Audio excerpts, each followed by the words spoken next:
Welcome to the Wednesday stream. I hope everyone's having an awesome Wednesday morning. How's everybody doing?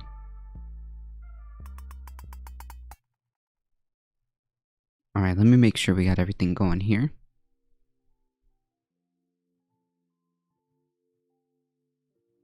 Perfect.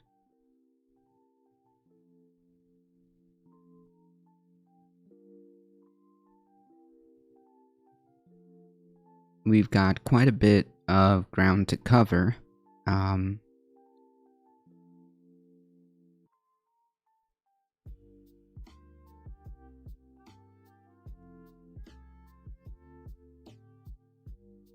I'm looking on the Discord. Mono posted that the incident that happened on I-95 is seemingly still ongoing as of yesterday. 90 miles of slow to no movement. Some people have been in their cars for over 8 hours. And it seems to me like that's not ending anytime soon. Yikes. I hope the folks that are there are doing whatever it is that they need to stay safe and to hopefully emergency vehicles get their, hey, misinformation, how's it going? And they're able to get, they're able to clear that. That traffic jam started 2 days ago. Yep, that's right. I hope those aren't the same trap people. Yeah, we're talking about the same incident, misinformation. The same incident has been still going on from what I can see. As of yesterday morning, 90 miles of still no, or of still slow to no movement.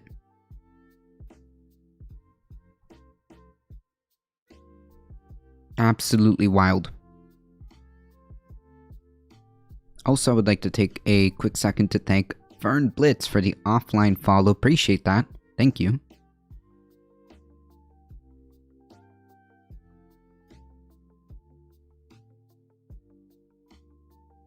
It seems to me like they are... It is still the same incident. NYT reports that nobody was stranded overnight last night.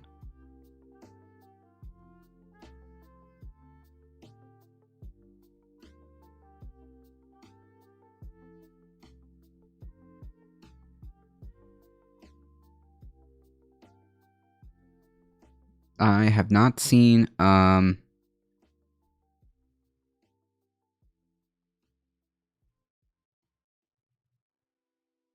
have not seen anything else. The remainder of the chat people were freed yesterday afternoon. Oh, okay. Okay, I see. I see. I see. It also seems to me like what I'm reading is from yesterday morning. So maybe during those hours they were able to get some emergency vehicles out there and get some of those folks out of there.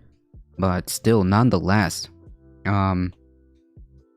it seems to me as of January 4th, we've been, there's another tweet under the thread. We've been stuck on I-95 northbound in Virginia for over 15 hours. Jeez. If additional people are trying to get passed through and they're stuck in a no turnaround zone. Yeah. I mean, like, at this point, I mean, I wouldn't, if I could help it, I don't know. I would try to avoid that area. Probably not that simple, though.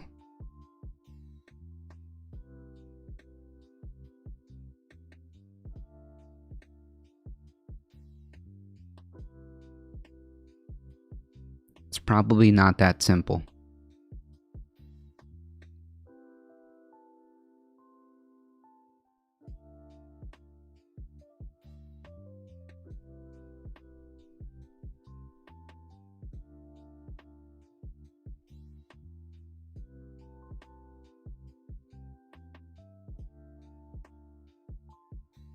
Hey, Astro.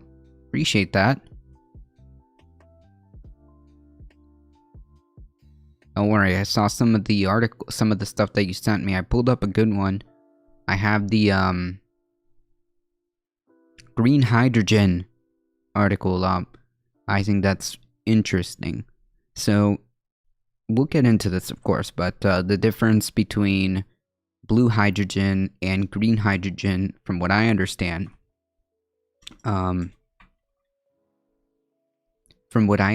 is green hydrogen is produced by using electrolysis of water, versus blue hydrogen uses natural gas.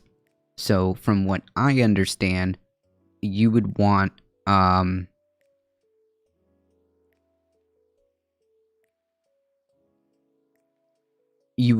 green hydrogen. preferable to blue hydrogen because blue hydrogen is created via, utilizes via natural gas, which is obviously a fossil fuel. So we're going to get into that, but very interesting nonetheless.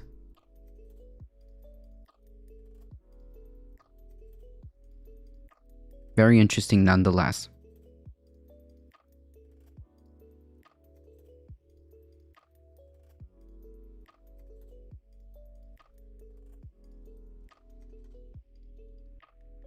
We've got plenty of headlines to go through, so let's start with that one that I was talking about just now. As of right now, this is, well, let's see if there's anything else. Yikes.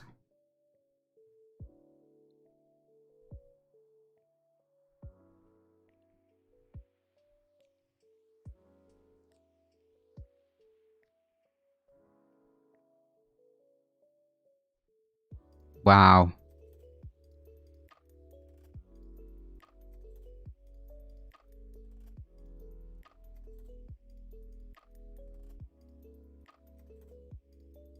Wow.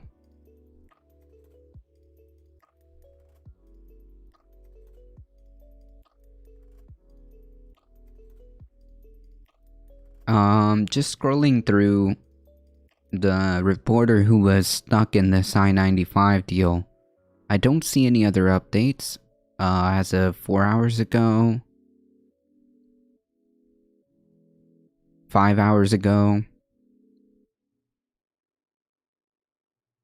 Gotcha. According to officials, here we go.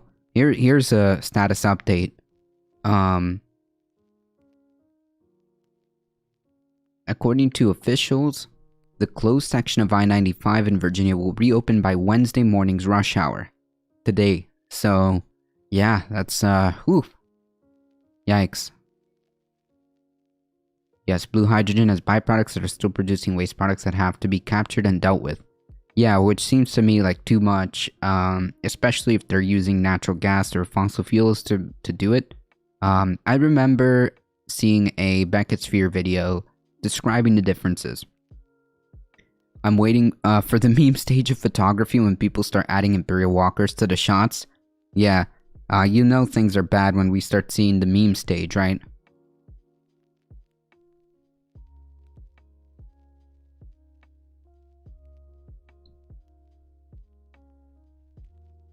So as of right now, this is probably the latest update on that. Jeez. Yikes.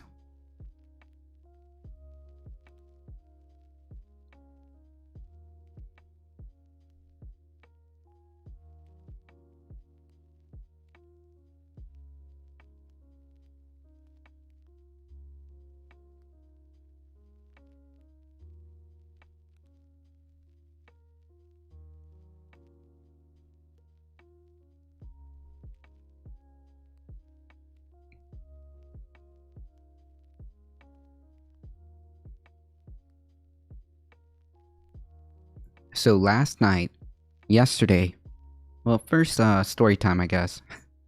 Yesterday, I sat down and watched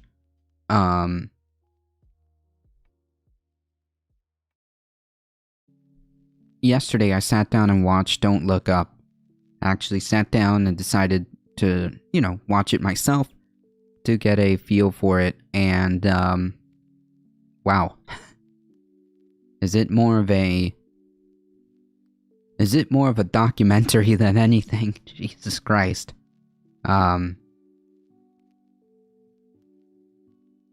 It's a go for me on renewables as engineering with Rosie on YouTube. Nice. I just actually moved to DC. Weather forecast calling for 100% chance of snow Thursday night into Friday morning. Jeez.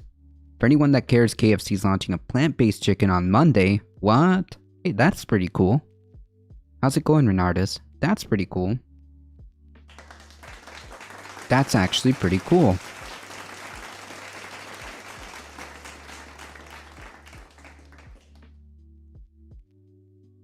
I was watching Don't Look Up, and I think that it is undeniably a exact parallel exact parallel of how society is operating, from social media aspect to the politics aspect to the tech billionaires, the incompetent politicians, the social media engineering. I mean, everything, to scientists screaming into the void, being labeled as crazy. I mean, the whole thing is just basically a documentary of what's happening.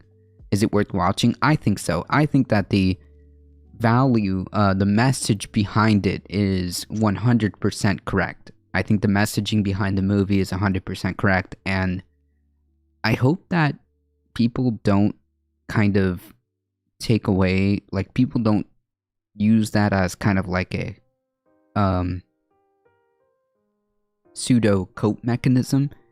The thing that you should probably take from it is that yeah, we still have to do what we can and not disengage, right? Because at the end of the day, the scientists and the people who really knew what was going on and fought till the end, right? The people who knew what was happening, the people who did the studies, did the data, presented it, and actually knew what was happening, continued to push that message up until the end. They did everything that they could, and through whatever means necessary, till the end. Don't Look Up is one of a family of dystopian films that break out human reactions to overwhelming threats. Yes, but I think it's even further than that, because, like, you know, dystopian films often are like a caricature, right, of what could potentially happen, versus this one is like a one-to-one parallel of what is happening, right? It is like a one-to-one parallel of what is happening.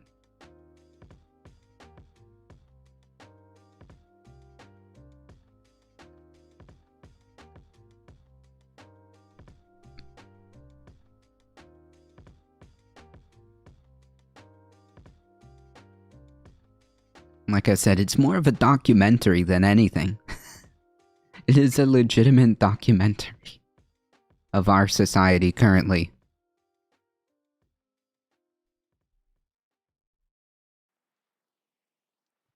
If you have a chance, I highly recommend you watch it. And show it. And show it to people. Or at least take the message, right? At least take the message.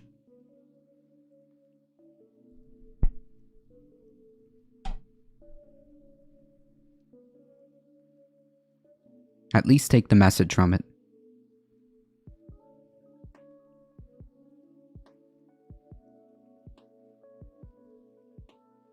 It's both entertaining, chilling, and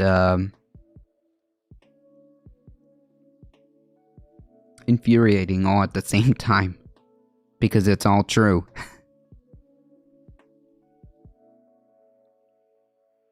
It just uses an asteroid to parallel climate change and COVID. Yeah, it's really designed to parallel climate change. But I guess you could substitute it into any, like, global crisis that requires people to actually get it together and requires a collective action to attempt to address it. That, yeah, you could probably just substitute anything that requires a group collective action to deal with as a species, as a human, as a planet. Then yes, you could probably substitute COVID. I mean, you could make that argument, absolutely. You could see it. You know, there's scientists who are telling you this is it, this, and this, and then there's people who are saying, well, I don't know about that. There's, debates going on about reality. Just wild to me. Yeah, it's all paralleled. I don't want to say parody, because it literally, mirrors reality.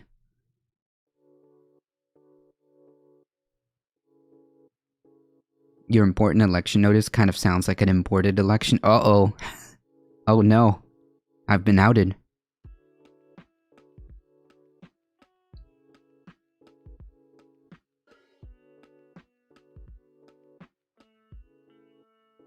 camera angles. People arguing black is white. Yeah, people arguing over basic reality is exactly correct, Astro. Exactly. People arguing over, like, the basic realities and people arguing over math, is just, it's just depressing. And like I said, it's all parallel down to the T. Even the counter experts who don't even have qualifications in the things that they're supposed to be presenting counter arguments to. Essentially to mimic the very small minority of like scientists who are going against climate change, which when you take a look at it, when you take a look at them through a when you start to scrutinize them, you realize that most of them either work for a major fossil fuel company or are not climate scientists. They're engineers or something else to the effect. When you have surgeon generals like the one you have in Florida, regular citizens get very confused. Right. 100%. Renardus. I went over an article yesterday and I didn't realize exactly what he was saying, but I heard the actual video clip later. Funny enough, I heard the video clip later on the Majority Report, and it's a lot worse than I thought it was. Yeah, he's completely off his rocker. I think the global economy may be a parallel. Maybe. Maybe.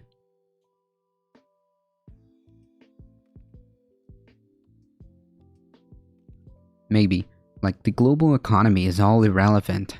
It's all irrelevant if we're, you know, done with. The global economy is all irrelevant if people continue to get sick at these rates. I mean, I'll give you an example today. Today, I had to drop off the car because it needs to be serviced, right? I'm having a check engine problem or whatever.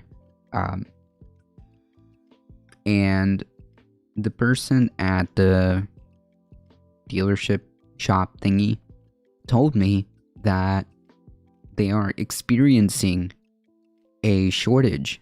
They're experiencing long delays because they have staff shortages because people are sick.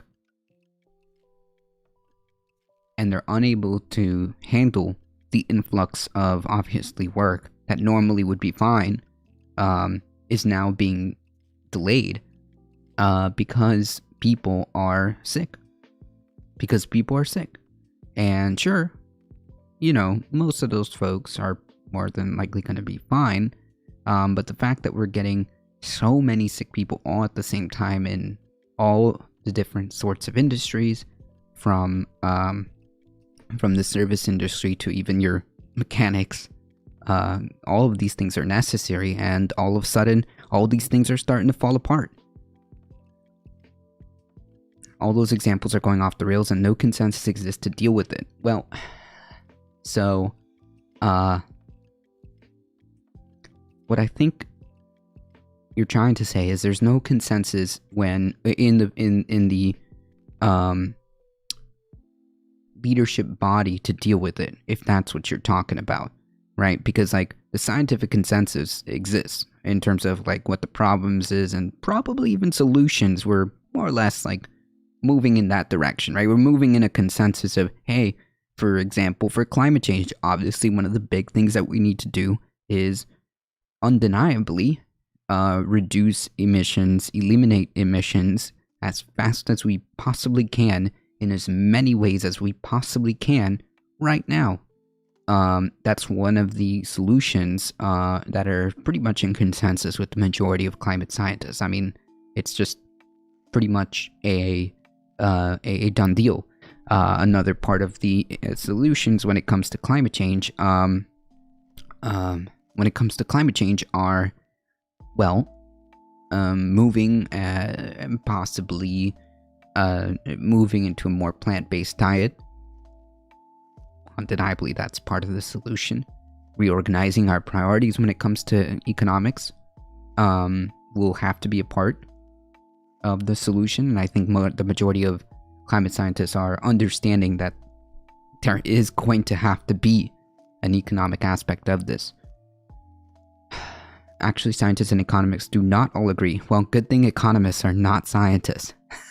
So their opinion on the data is, quite frankly, irrelevant. Their opinions on the data presented when it comes to climate change or the climate crisis is, quite frankly, irrelevant.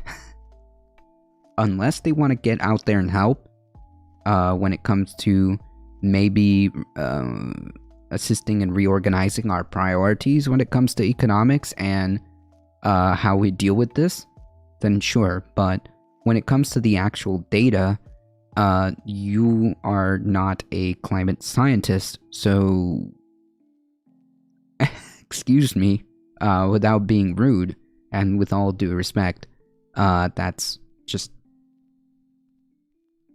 that your opinion on that is irrelevant.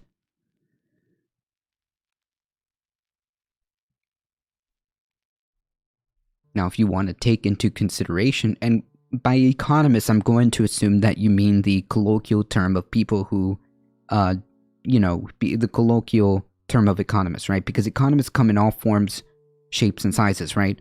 There are people who are economists who are designed to make something economic, right? That's the definition of economist, right? It's to make something economic, right? And the definition of economic is as efficient as humanly possible, right? Mathematically.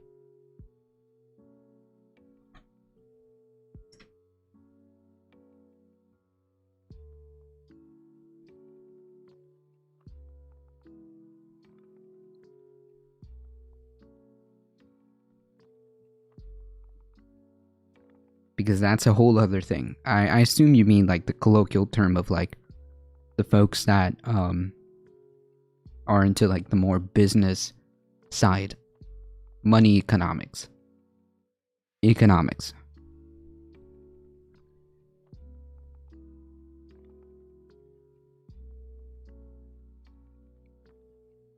The point is that Don't Look Up was exactly a perfect analogy, a perfect parallel to what we're dealing with today. I did mean big picture economist. Gotcha. Yeah, so like Don't Look Up is a perfect parallel down to the rich technocratic billionaires who in the end they never really meant to solve any of the problems. They just meant to save themselves.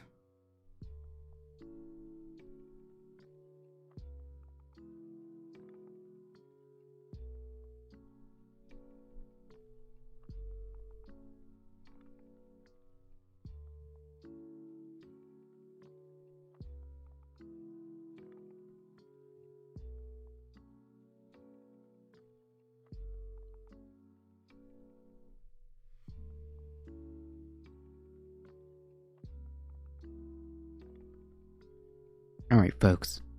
Let's get into the news, yeah? Sorry, it was a small detour, but important detour.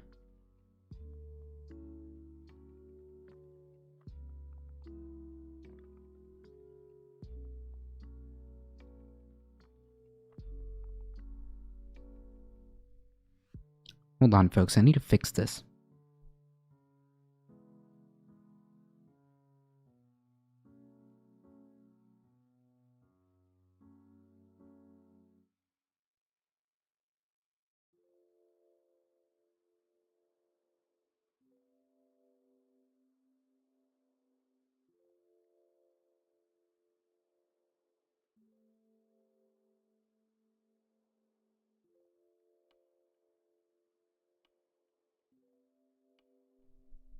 Okay, much better. Jeez.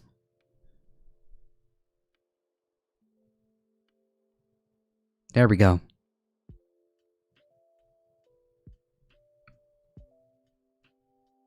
Alright, folks, let's talk about the Great Resignation as it's being dubbed, right?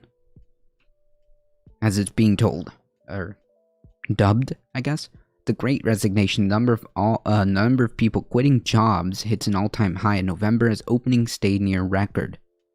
Americans quit their jobs at a record pace in November as job openings hovered close to their all-time highs, and a sign that workers continue to hold the most leverage before the Omicron variant sent COVID cases soaring.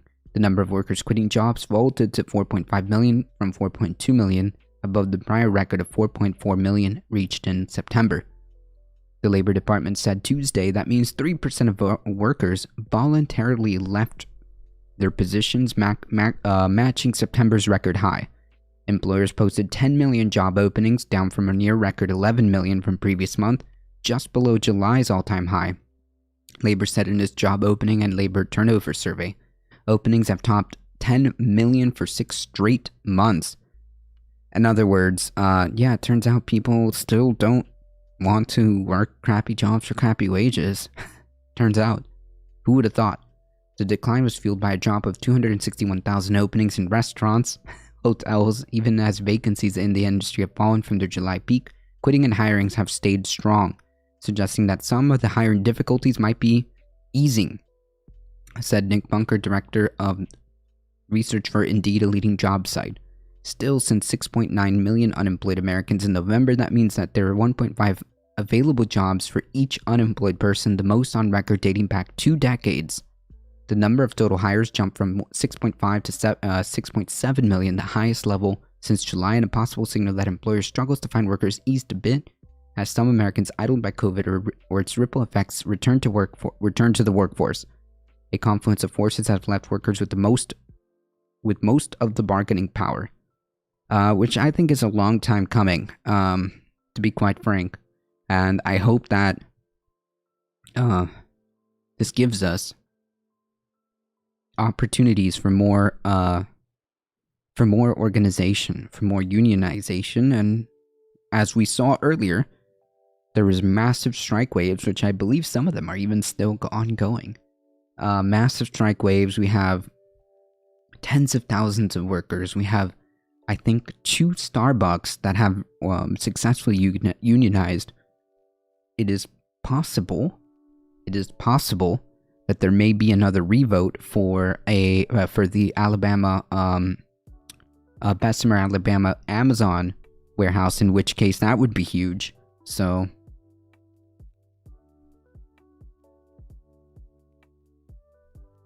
I guess the silver lining is labor has found a sliver of hope, or a sliver of strength here, I should say. Consumer demand has been surging as the economy continues to rebound following the pandemic-induced recession and government shutdowns, driving openings to record highs. Meanwhile, many Americans are still on the sidelines squeezing the labor supply. Some parents are still caring for young children because they can't find or afford childcare. Other people are afraid of contracting COVID, especially with the emergence of Omicron, a more infectious but milder variant. Milder depending. As many people put off their return to the workforce because they're still living off government stimulus checks. Wait, hold on. So we can already see how this is being presented and fed to us, right? Hold on. And many people can put off their return to the workforce because they're still living off government stimulus checks. I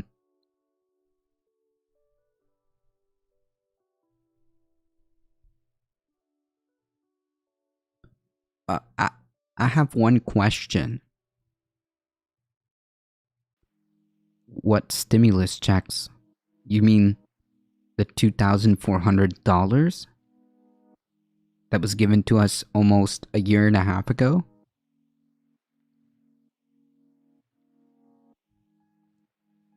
Do you mean the child tax credit?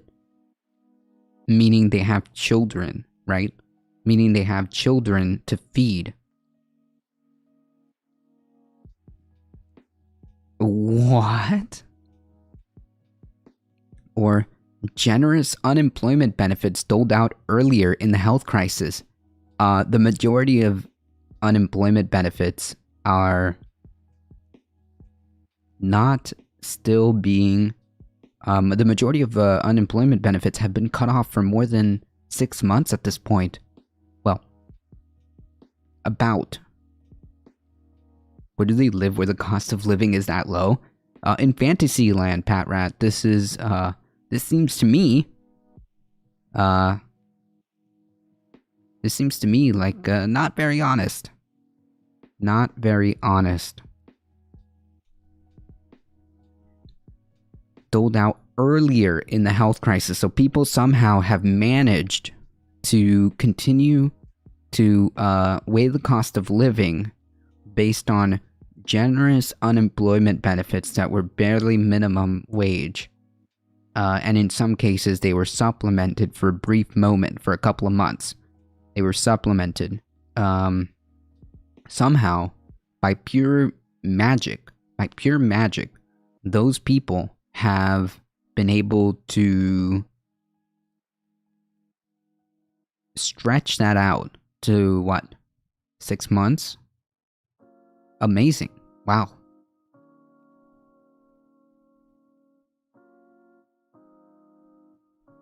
Amazing. Many employers in turn are lifting wages and offering signing bonuses and other perks to entice workers out of their companies to jump ship. Employees are doing so in record numbers to take advantage of the abundance of job openings and higher pay. That part is kind of true. Because they're being squeezed, they have to ask for more. Because they're being squeezed, they are offering more perks, which is true. And in some cases, they are offering higher wages, which then tells me that it's working.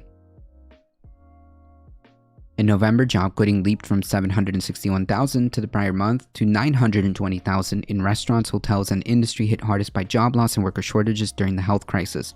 Yeah. I wonder why. Quits, like these are people quitting from 606,000 to 660 in education and health services. Yeah, I wonder why. I can't imagine what could possibly be going on here that it's leading more than 500,000 people to quit in the education and health services, like nurses, which my sister happens to be one, and it's pretty bleak. They're literally offering interns, like people who are still doing their training, a lot of money to do overtime and weekends and all this other stuff. They're begging and literally desperate. So much so that they're willing to take in students who are still in their program, in their nursing program, paying them as if they were already nurses, and time and a half and overtime and all this other beautiful stuff that should have been offered in the first place to cover, because it's just that bad. It's just that bad. To which my sister responded, well, why didn't they just pay the people like this to begin with? So yeah, a lot of nurses are getting shafted in the health services. So yeah, no kidding. No kidding. From 953,000, almost a million, to just under a million, 996,000 in trade, transportation, and utilities. From 113,000 to 154,000 to financial activities. From 730 to 798,000 in professional and business services. Yeah, obviously the service industry, restaurants, hotels, of course people are quitting. Generally speaking, a lot of these workers get treated like crap and paid like crap, and it just becomes a scenario where there's just no longer worth it. So yeah, makes total sense. The balance of power could shift slightly this year. The supply of workers is likely to grow as the health crisis wanes and Americans sidelined by COVID or child care duties resume their job hunts. Says economist Kathy I'm not even going to pretend to pronounce this. Boschank? No, I'm not even going to try, sorry. Of Oxford Economics. Also, consumer demand could soften modestly after the economy has fully reopened, tempering the number of job openings, Indeed said in a report. Other changes could be more enduring. More than 5 million who have left the labor force since the start of the pandemic are over 55 and have retired, early or naturally. Goldman Sachs says, yes. Okay. Others are switching careers or industries, for example, from restaurants and hotels to technology and warehousing, leaving some sectors with a lot of openings and fewer candidates to fill them. The upshot, worker shortages are likely to persist but ease somewhat this year. As a result, job openings and quits could fall further from their highs but stay elevated. The short-term outlook for the labor market suggests that workers are likely to continue to have considerable bargaining power in 2022. Nice. Nice. A closer look at why workers are quitting. 54% of workers surveyed by ZipRecruiter in September said they preferred a job that let them work from home. Yeah, same, actually. I feel that. Only about 10% of jobs offer that option though. That's up 3% from before the pandemic. Many employees in return are leaving jobs that require them to work in offices. Yeah, I don't blame them.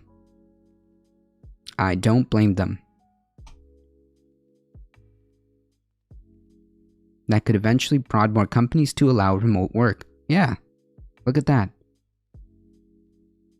Upset with the COVID-19 work experience, 19% of workers say they're unhappy with how employers treated them during the pandemic. This could include those who burned out after being forced to work long hours while colleagues were out, or those in stressful industries such as healthcare. Yeah, no kidding, which is what my sister was saying. Switching careers, 20% of workers surveyed by Jobless quit jobs to pursue new career paths and their passion. Nice. Many restaurant and retail workers in particular grew weary of the low pay and health risks that came with the job. Exactly what I was saying. It's crappy jobs for crappy wages. So yeah. No thank you. About 25% of hospitality workers surveyed by Jobless said they wouldn't want to work in the industry again. I don't blame them. And 20% of all workers say the pandemic caused them to change the kind of role they were seeking to one that permitted to remote work. Yeah, nice. 13% of workers quit because their jobs didn't provide work-life balance. Nice. 1/3 of workers quit their jobs to launch businesses. Well, that's good. So, yeah, clearly the reasons are very obvious, right?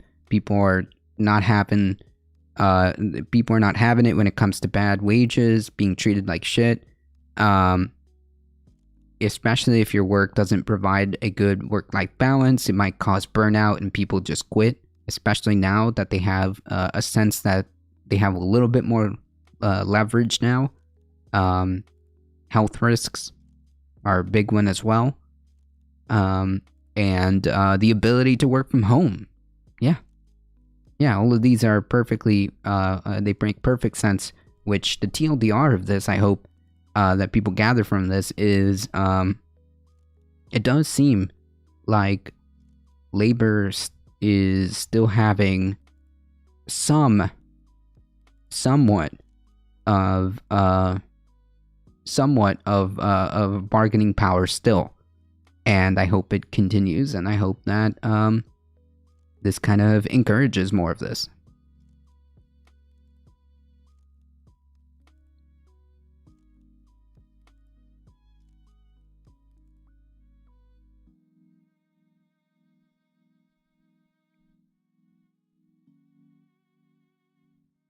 Hey, here's a cool story. Let me take 1 second, folks.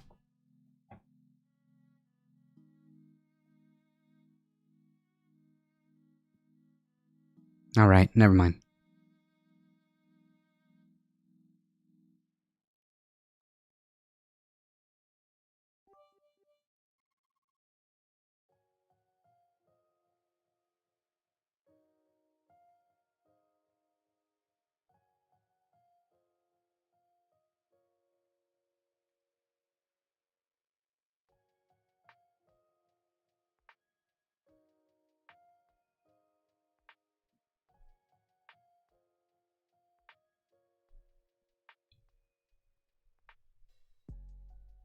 Trump cancels January 6th event among GOP complaints. Senate Republicans can now breathe easier on January 6th. Former President Trump announcement on Tuesday evening that he would cancel a previously planned press conference is good news for Senate Republicans, who earlier in the day openly fretted that he would pull their party back into debating his false election claims. Like, wait a minute. I don't get it. What's the problem here?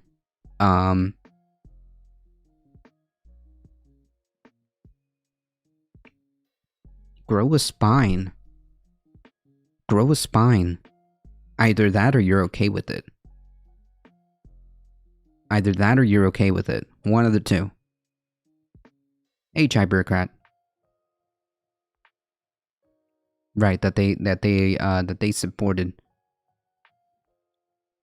Trump finally does some smart action. You know, I don't know if it was within his own volition.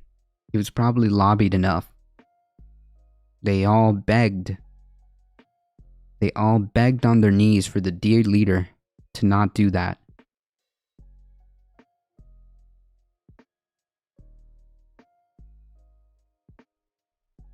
It also ensures Republicans won't have to keep an eye on the TV about the anniversary of the Capitol attack, nor will they face a deluge of questions about Trump in the immediate days. Why? What? Is there a problem there? Is it bad press for them?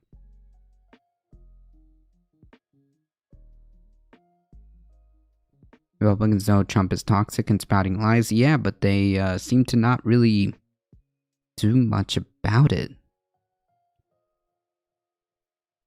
I don't think that's a good idea, said Senator Shelley Capito. So when asked about the press conference earlier on Tuesday, I guess it depends on what he's going to say, but early assumptions are that it's going to be an aggressive statement. I just don't think it's a good idea. Yeah, I guess if you want to use the most lukewarm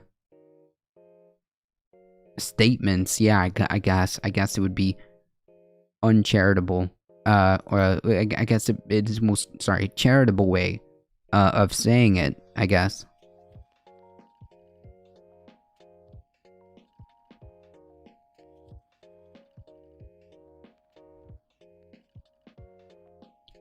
Well, Republicans need they need a spine.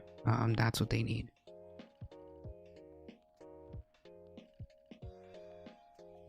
Similarly, Senator Joni Ernst said that she wanted to stay focused on congressional activities. What congressional activities? The whole point of the Republican Party is to make sure nothing happens. And Senator Pat Toomey, who voted to convict Trump over his role in the January 6 attack, said the event wasn't a terribly good idea, but what am I going to do about it? What? Speak up. Those are the members who even decided to talk about it. Even as former president continues to defend the rioters who attacked the Capitol, Senate Republicans largely preferred to ignore him. Yeah. Still seeing scant purpose in provoking a prickly Trump even a year after he's left office, in interviews Tuesday, several declined to comment and instead said their attention is moving forward. Senate Republicans opting not to discuss Trump's latest grievances highlights the ongoing tension within the GOP over how much attention to give the former president, especially as he continues to falsely state that the 2020 election was stolen. While many Senate Republicans condemned Trump in the immediate aftermath of January 6 when pro-Trump rioters stormed the Capitol, he still holds substantial sway over the party, particularly in the GOP primaries.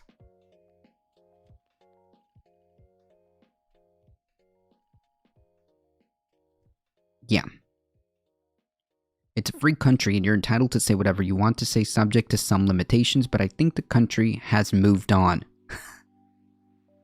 You sure about that? It's really weird. That they refuse to, take any legitimate action against Trump in terms of, like, getting him out of the party or condemning him or anything, just anything. Texas Tribune said Joe Biden could be impeached if Republicans take the U.S. House. I wouldn't be surprised if they tried. Hey, Homonym Dab. Alright, I got you. Alio cheering with 7 biddies. Thank you so much. I appreciate the support.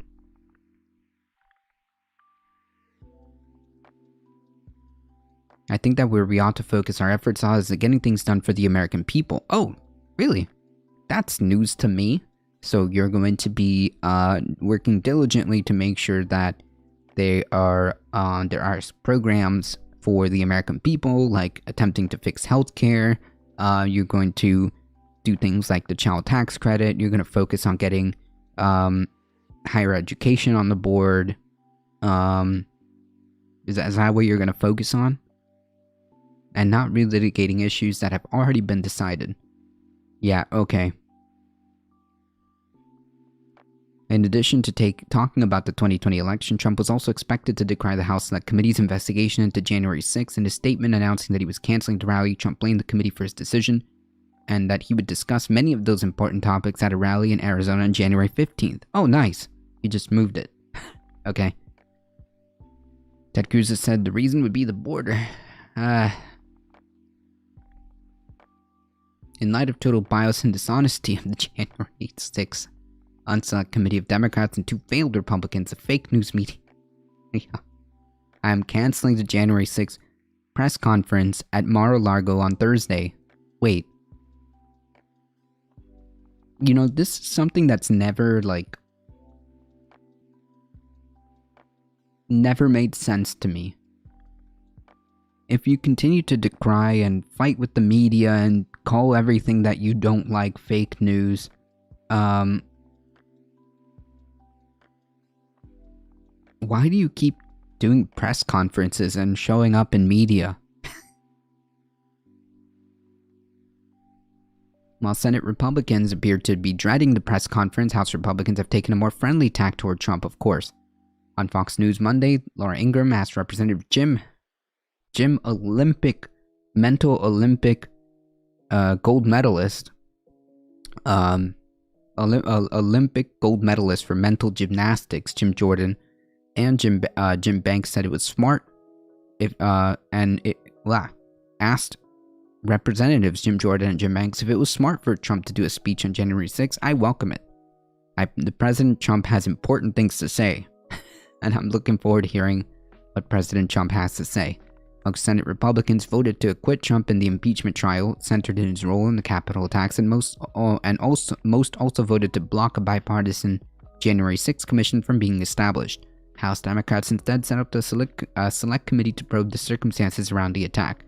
President Joe Biden and Vice President Kamala Harris are both scheduled to deliver remarks at the U.S. Capitol that day. Meanwhile, Senate Republicans are expected to be out of town for GOP Senator Yaskin's funeral.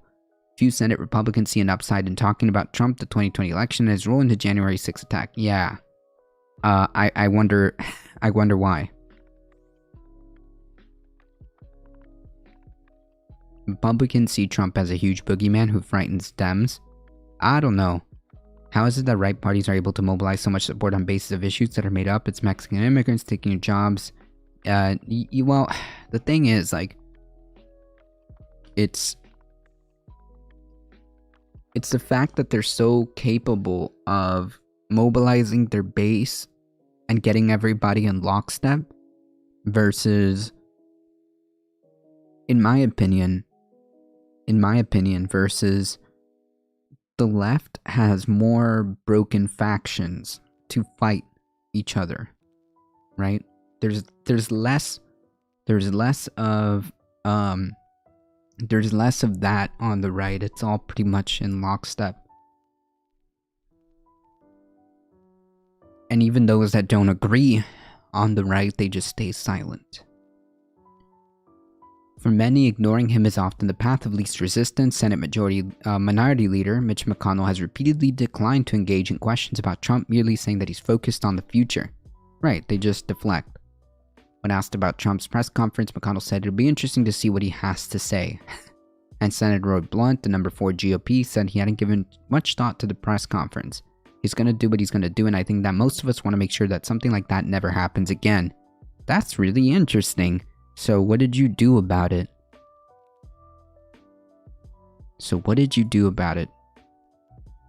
Yeah, nothing.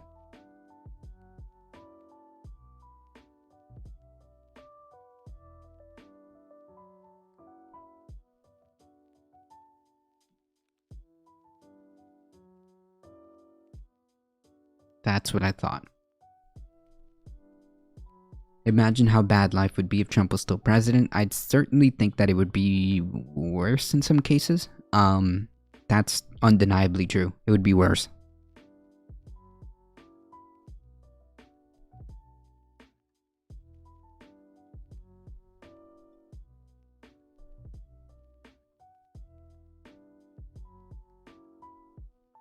Undeniably be worse.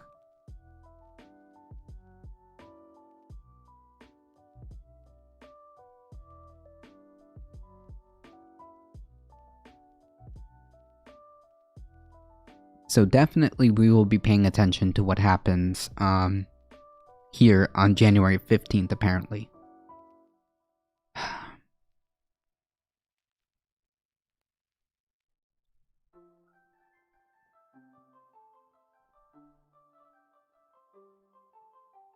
It's astonishing to me how many people voted for Trump. 72 million? Yeah.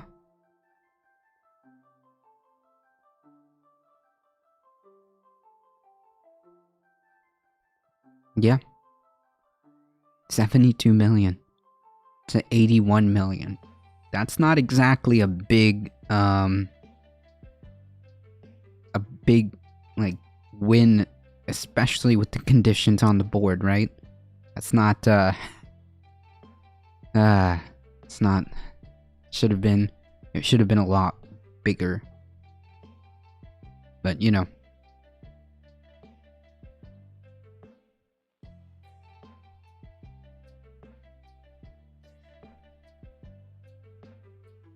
Seemed like a troll. Seemed like a bot, to be quite honest. Their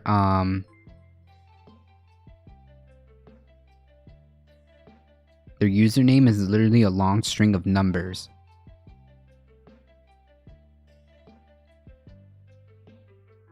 So yeah, I'm gonna take that as a bot account. And then the post follow. Post ban follow.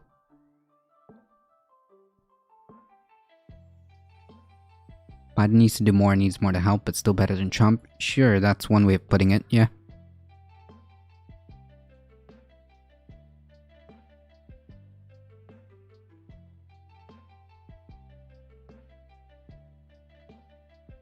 It seems like a bot account, that's for sure. But, I don't know. It's either a bot account or a troll account because, I don't know. Not about it.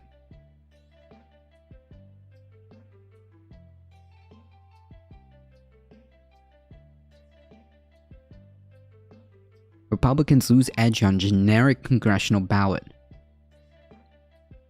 Republicans have lost their lead on the generic congressional ballot ahead of November's midterm, according to USA Today's Suffolk University poll released on Tuesday. The survey shows Democrats narrowly leading Republicans on the generic ballot 39 to 37, which is within the more than enough of the margin of error. So right now it's a coin flip right now in a generic head-to-head D versus R, right? Here's the problem. Well, you can't just presume based on generic D or R, because certain people could shift that based on who they are as a representative instead of just a generic D or R, right?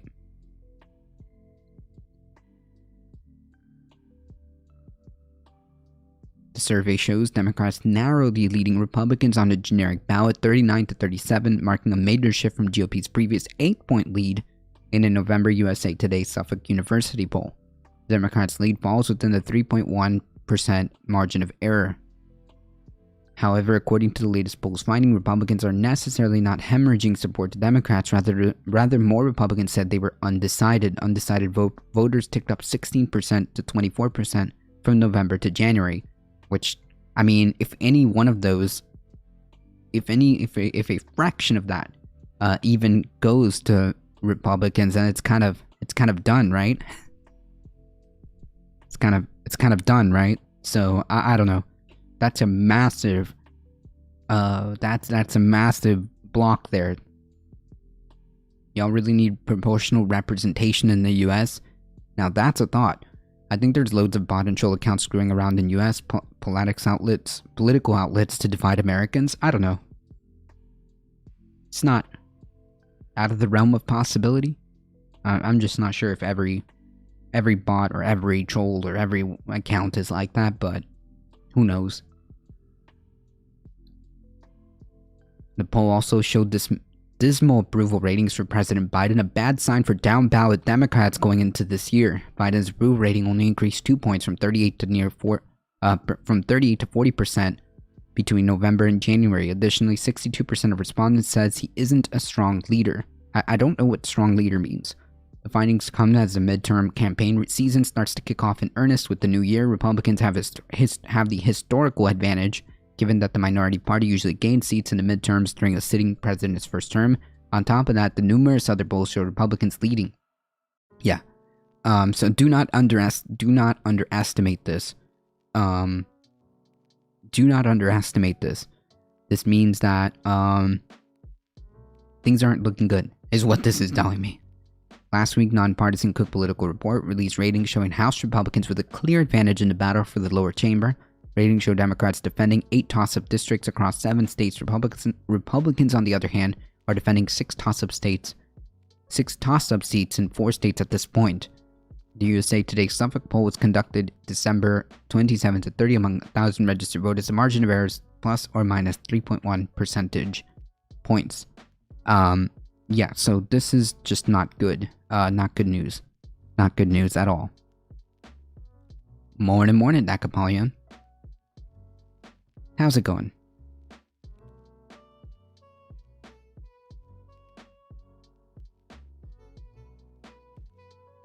So this is not good news, and it seems like my original theory, prediction, is more and more coming to fruition.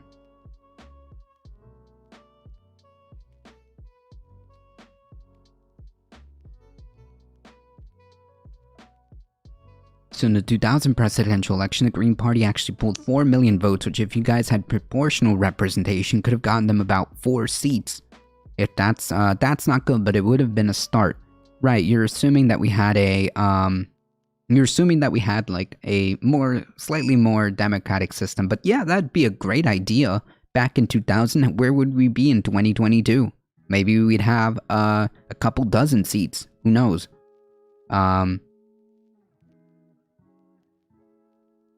Who knows? Maybe by 2022, we'd be entering the new year with a couple of a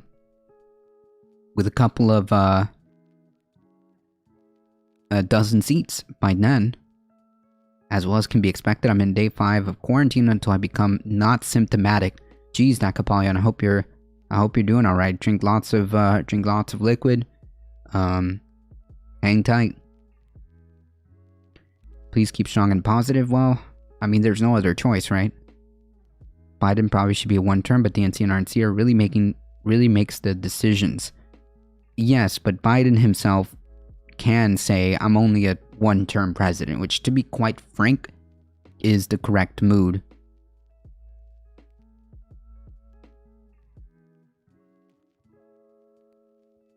Are you being sarcastic? Wait, me? No. I mean, if we had a representative system, maybe by now, hey, 4 seats in 2000, by now, 22 years, actually, we may even have a couple dozen. That's not out of the realm of possibility if we had a representative democracy, or representative, kind of parliamentary system, right? It's not out of the realm of possibility. Yes, Biden should be a one-term president. I don't think that he's going to win. I just don't think that he's going to win. My predictions still stand. I think that they're going to get swept in the midterms, and when that happens, I think that puts 2024 in a very bad position. It's just not good.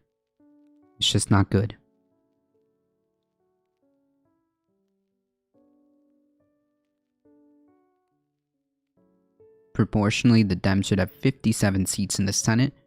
Well, yeah, but you'd have to reorganize the way our system works. But yeah, maybe. I don't know.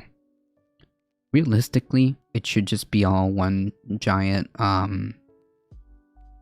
representative, like parliament, kind of parliamentary system, and just do it that way. In my ideal world. Something that can be done. I don't think that's out of the, I don't think that's out of the realm of possibility. One of the things that can be done is start to introduce the idea of ranked choice voting. I mean, that's not exactly out of the realm of possibility. Just do ballot initiatives. Each state has the ability to run their elections, so... Oh, I see. Here we go. I got you. I don't know why Automod took that message. The DNC knows the honeymoon phase is already over. Well, the DNC has to make some decisions, and very quickly.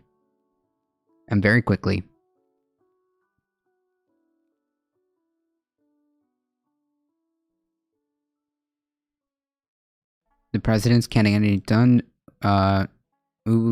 what's a one-term president? I'm assuming Kamala would succeed him. I don't think Kamala is gonna succeed him. I certainly think it would be a mistake. I certainly think that it would be a mistake to run Kamala Harris. I think it would be, I don't think she would win. I really don't think she would win. How about making voting easier instead of harder? That's a thought. I'm not against that. Replace the electoral college with a proportional representation system. That's another thought. Not bad. I'm not exactly opposed to that.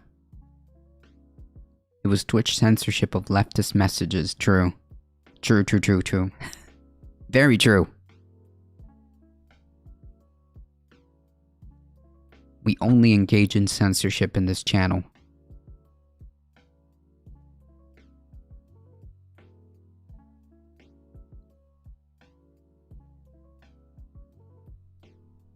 We engage in high point censorship.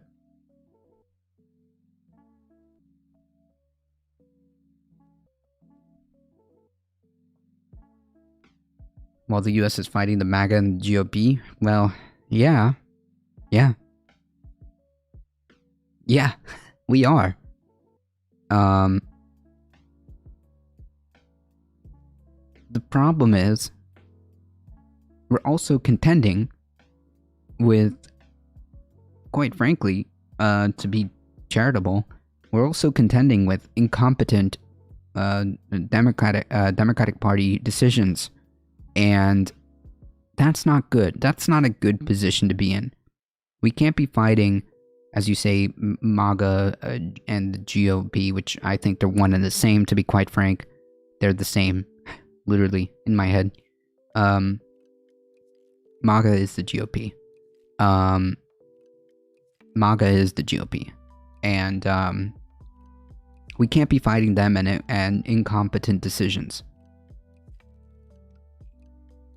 And incompetent Democratic, party members as well. Proportional representation plus ranked choice voting plus campaign finance reforms would in itself give a boost to left-wing movements. Maybe, yeah. Maybe, yeah. It would certainly be more democratic, that's for sure. I'm in favor of that. Doing things like ranked choice voting, campaign finance reform is A-okay with me. Should have been done a long time ago. Should have been done a long time ago. It's amazing you don't snap ban chatters like many political streamers do. Oh, I sometimes do, depending on what the situation is. It's very rare, but if I can get a read on a message, then it might happen. or if it's a troll, or if it looks like a bot. For example, if your username is a whole bunch of numbers and your Twitch account was just made a couple of hours ago, I might just snap ban you.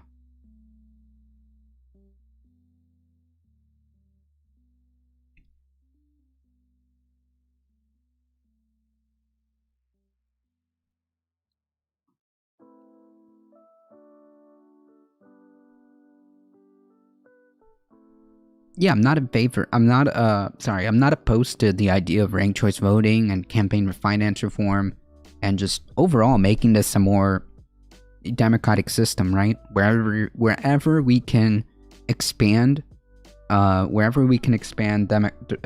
democratic means is where I'm is what I'm in favor of.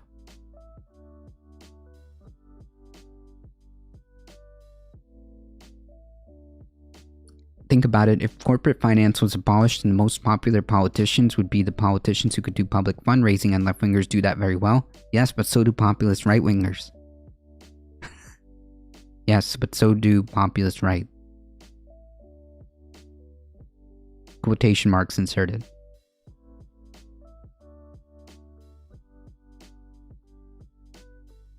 And we all know what that means.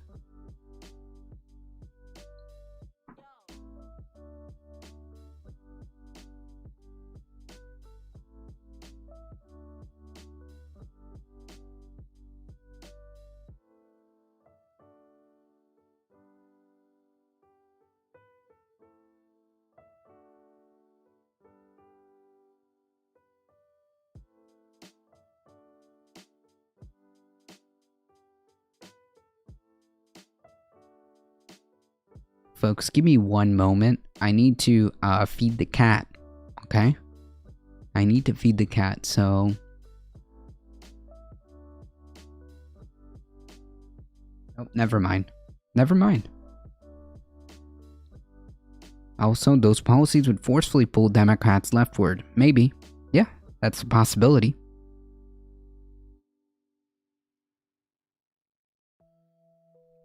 That's a possibility.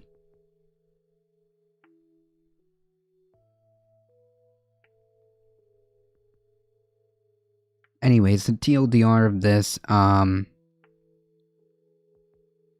is this isn't to be taken as good news, okay? This is still not putting us where we need to be. So does the right look at how many grifts came out of Trump? So does the right look at how many grifts came out of the Trump campaign? Probably not. Probably not.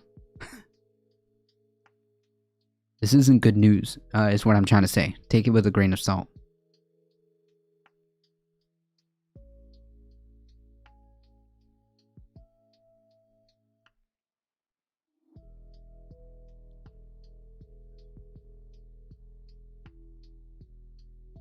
Dogs are better than cats? Wrong. This is a hill I will die on. This is a hill I will die on. COVID science. Virus leaves antibodies that may attack healthy tissue. Hey, here's some good news. The following is a summary of some recent studies on COVID. They include research that warrants further study to corroborate findings and has yet to be certified by peer review. These are preliminary findings. I'm sure that they're going to release more information as we get more data and more studies, right? Coronavirus leaves survivors with self-attacking antibodies months after recovering from SARS-CoV-2. Infection survivors have elevated levels of antibodies that can mistakenly attack their own organs and tissues even if they have not been severely ill. Among 177 healthcare workers who had recovered from confirmed coronavirus infections contracted before availability of the vaccines had all had persistent autoantibodies, including ones that can cause chronic inflammation and injury of the joints, skin, and nervous system. We would not normally expect to see such a diverse array of autoantibodies elevated in these individuals or stay elevated for as long as 6 months after full clinical recovery, said Susan Ching of Cedars-Sinai Smith Heart Institute of LA. Patterns of elevated autoantibodies varied between men and women. The researchers reported on Thursday in the Journal of Translational Medicine. We don't know yet how much longer beyond 6 months the antibodies will stay elevated and or lead to any important clinical symptoms. It will be essential to monitor individuals moving forward. Our team is investigating whether autoantibody elevations are linked with persistent symptoms in people with long COVID and planning to study autoantibody levels after infection with newer variants of the virus. B cells are weakened but not defeated by Omicron. And the effects of the antibodies produced by the immune system's memory B cells against Omicron variant of the coronavirus, while weakened, could still be significant. So that's good news.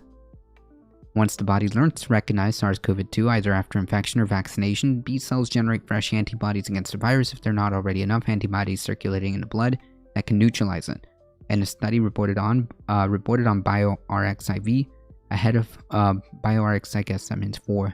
Ahead of the peer review, researchers analyzed the strength of more than 300 antibodies produced by memory B cells obtained from vaccinated volunteers, including some who had prior SARS-CoV-2 infection.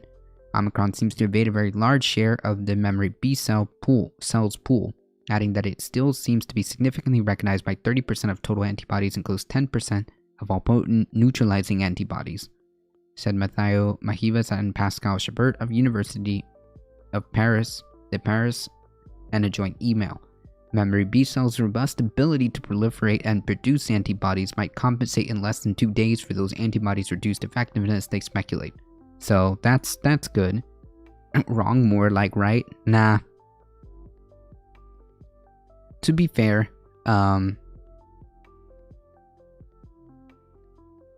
dogs are valid. I like dogs too. In combination with other immune system components, particularly T cells, the effects of B cells are likely to help explain why most vaccinated individuals who become infected do not become sick enough to require hospitalization. Virus variants, activities in cells make them more effective, along with spike mutations that help the coronavirus break into cells. Mutations that change how the virus behaves inside the cell are a big factor in why some variants have been more transmissible. The findings published in Nature shows that scientists have to start looking at the mutations outside the spike, which has so far been the main focus of vaccines and antibody drugs, said Nevan Krogan of the University of California, San Francisco, studying the alpha variant, and his team found a mutation at a non-spike site that caused infected cells to ramp up their production of a protein called ORF9b. ORF9b in turn disables a protein called TOM70 that cells use to send signals to the immune system. Jesus. With higher levels of ORF9b disabling TOM70, the immune system does not respond as well and the virus can better evade detection. Yikes. Referring to the increase in ORF9b, Krogan said it's rare that mutation turn up a protein. It's a very sneaky thing for this virus to do. The same mutation was identified in Delta, and sure enough, almost all the same mutation is in Omicron, he said, which suggests they may have similar effects on the immune system. This new information could spur development of drugs that target the interaction of ORF9b and TOM70. Fascinating.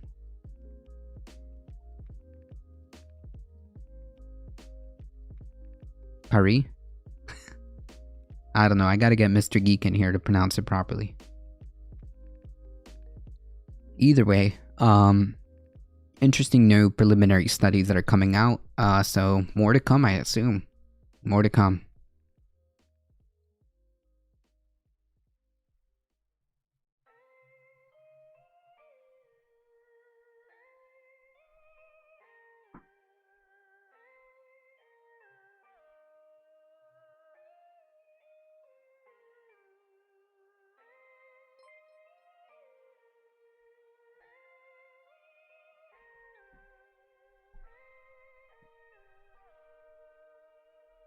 Benjamin P. Dixon rating with a party of 43. How's it going, everybody? Welcome. Welcome, Raiders. How's it going? Hey, Dimesh. If you guys don't already follow, make sure you check out the Benjamin P. Dixon Show in the AM.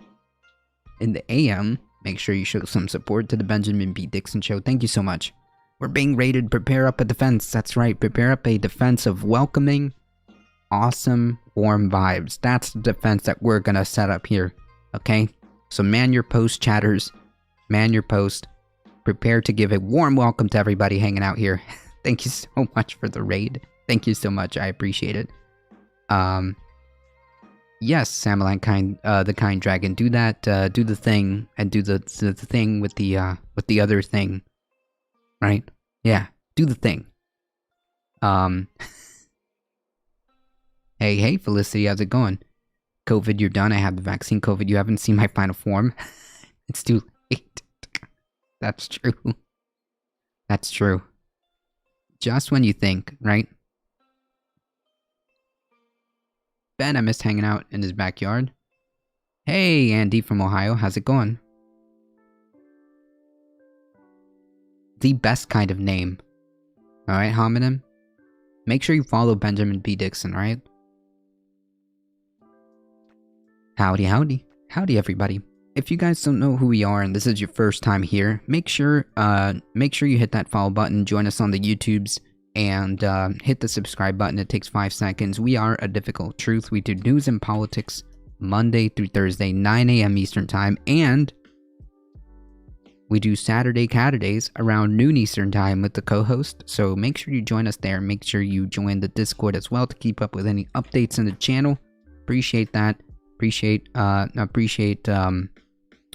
Benjamin P. Dixon for bringing your folks over here. Appreciate that.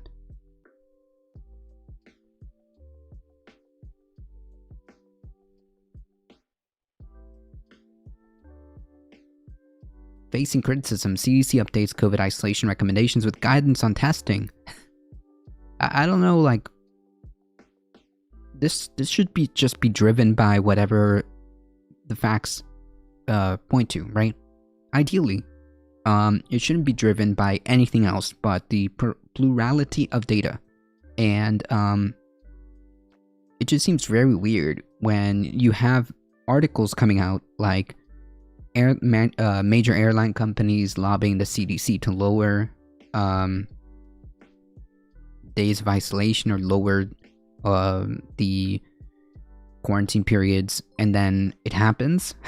It just all seems very weird to me, and it seems very weird that now backlash from criticism, they're now re-updating or adding something else to the guidelines.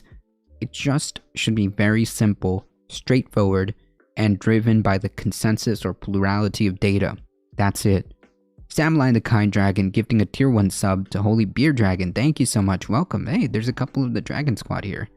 I'll resub on Friday when I get paid. Hey, listen, Samline the Kind Dragon, first of all, thank you so much for your support. And second of all, it's completely okay, alright? It's completely okay. Folks, there is no requirement to sub or anything like that. If you do want to support the channel, one of the best ways of doing it without spending a single penny is to spread the word far and wide that this is the chillest place to be for news and politics. Any support is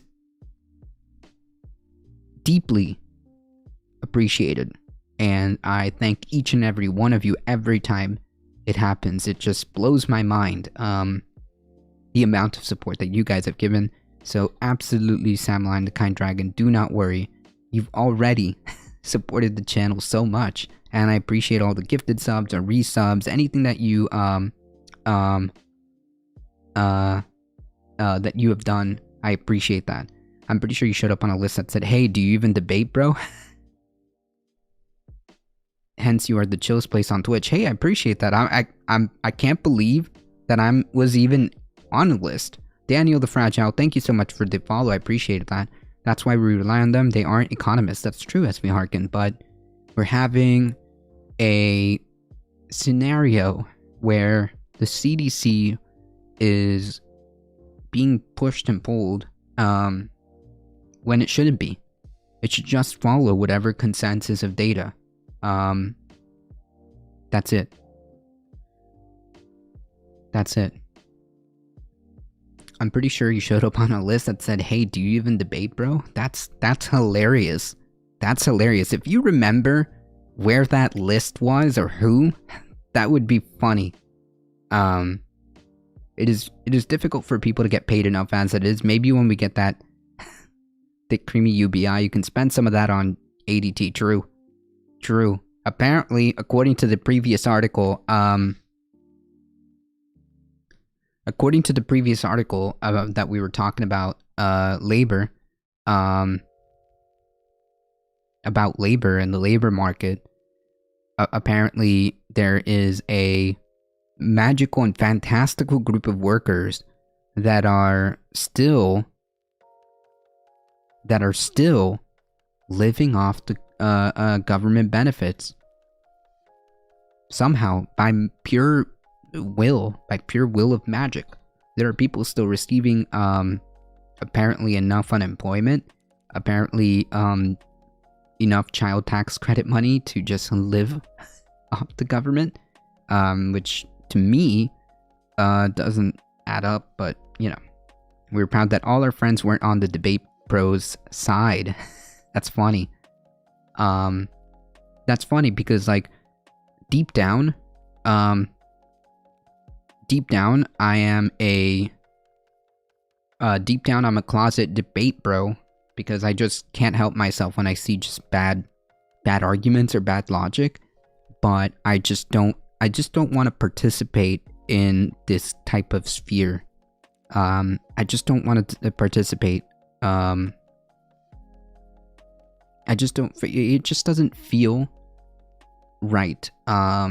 Especially with how I've seen, how do I put this? The commodification, the entertainment, the entertainment value of very important topics. The, I guess, entertainmentification. Yes, I'm making up a new word today, guys. You can trademark that. The entertainmentification of very, very, very real and very serious topics just doesn't interest me. Just doesn't interest me.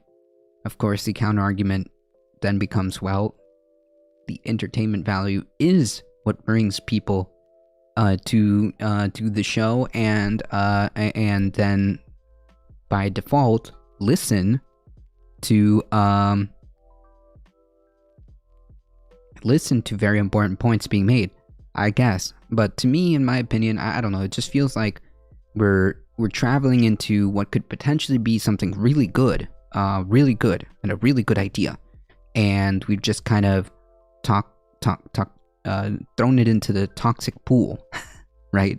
We threw it into a toxic pool, and yeah, now it's just not good.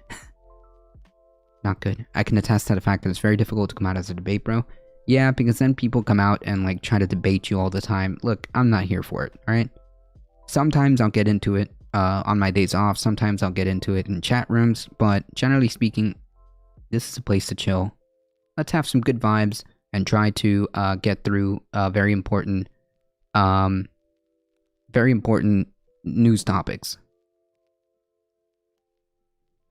You just admitted you debate with anti-vax? Yeah, of course. I don't. Of course. Debates have influence on public opinion, whether you like it or not. Sometimes it does. Sometimes it does, but sometimes it also, the flip side is that in this particular atmosphere, we've created such a toxic environment. We've created such a toxic environment that I don't know. It's become infused with the personalities, and not and drama. The personalities and drama than debates. You know, like Noam Chomsky having a debate with Michel Foucault. That's a debate. That's a debate. Anyways, we're getting sidetracked here. But yes, I too pride myself into trying to not engage in that anti-establishment. Yes, yes. That's why lefties should get better at debates.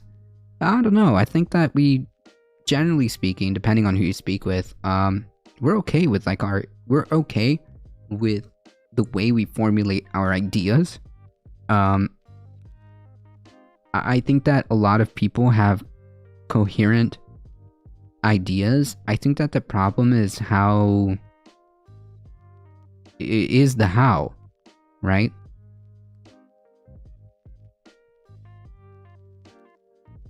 Lots of letters and long sentence, yeah. Anyways, DLDR, I'm staying here, alright? I'm hanging in here. I'll be in my own little corner. The U.S. Center for Disease Control and Prevention updated its guidance on the recommended COVID isolation period on Tuesday, telling people that if they have access to a COVID test, well, yeah, good luck with that.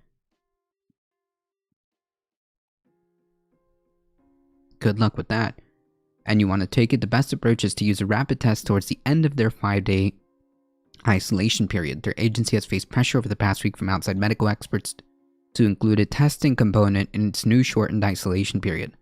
The updated recommendations do not advise a test for isolated people, but they offer guidance on how those people should respond to a test if they choose to respond to a test result if they choose to take one. If the test is positive, isolated people are advised to continue their isolation until 10 days after their symptoms have started. If the test is negative, isolated people can end their isolation, but are advised to wear a mask around other people until day 10. Okay. It has gotten better, like the debate that YouTuber did with Ben Shapiro. I have no idea what that is. Maybe I'll check it out one day. Maybe I'll check it out later.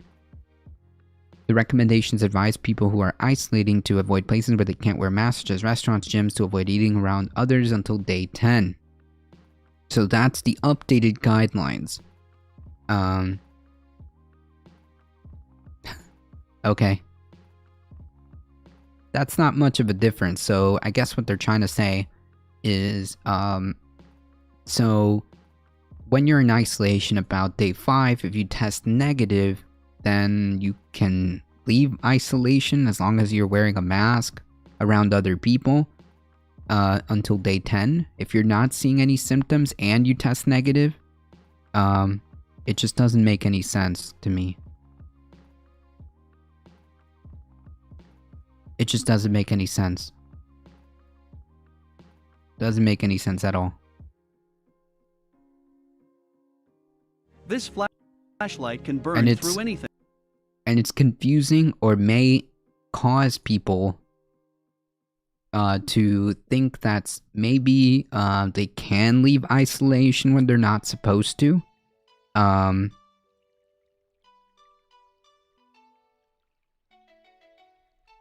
It may give the impression to some folks that it may be okay to leave isolation early without reading all the, asterisks behind that, and I don't know. Excuse me if I don't trust people to read the whole thing and understand the whole reasoning behind why there's certain stipulations. Just leave it at 10.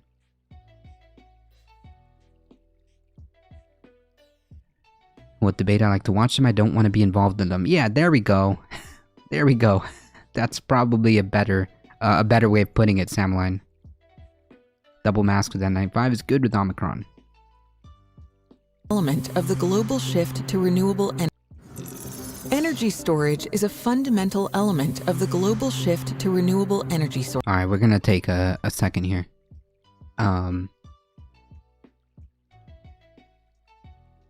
So basically the updates are, it would be nice if you have access to a test, that you test negative, of course. That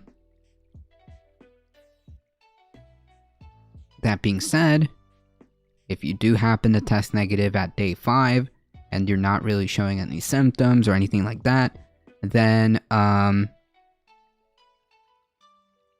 you should wear a mask around other people until day 10. So, yeah. There are stipulations to this, and there are asterisks. It doesn't mean that you just leave isolation after day 5. It means that you should ideally test negative, and out of an abundance of caution, you should probably wear masks and social distancing. I mean, like, God, I don't know. I'm very, very adamant about the idea that you should do whatever it is that you need to do to protect yourself. So I think that common sense, because people might take this as a green light in some cases, because they didn't read the whole recommendations. They might take this as a green light to leave isolation early when they're not supposed to. We're getting no help here, folks. My university is backing the CDC 5-day guideline, which sort of means they expect you back at work. Yeah, I think that's the whole idea, right? At the end of the day, I think that's the whole idea.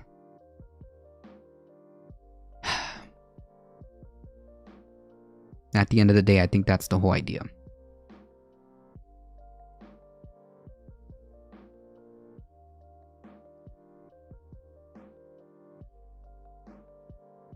And I think what's more infuriating about this whole thing is that it shakes trust in like one of the few institutions that are supposed to be data driven, and just running on the plurality or consensus of science.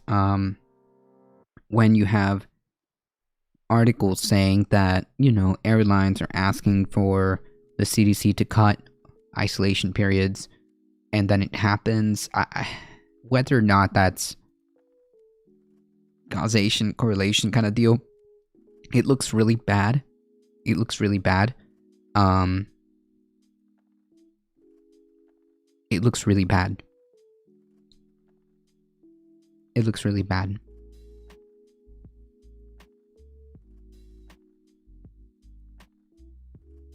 Working from home is the future, at least for people who can't afford a home. I think working from home is the future in all the areas that is possible. Should be. All the areas that is possible, like, I don't know, folks that do customer service, or folks that, like, work on an office that have there's no real reason, or no reason why they can't do the things that they do in the office at home. If that's a possibility, then it should be at home. I mean, if you can, you should. If a business has the capacity to operate online, then it should. Or at least whatever positions that are possible.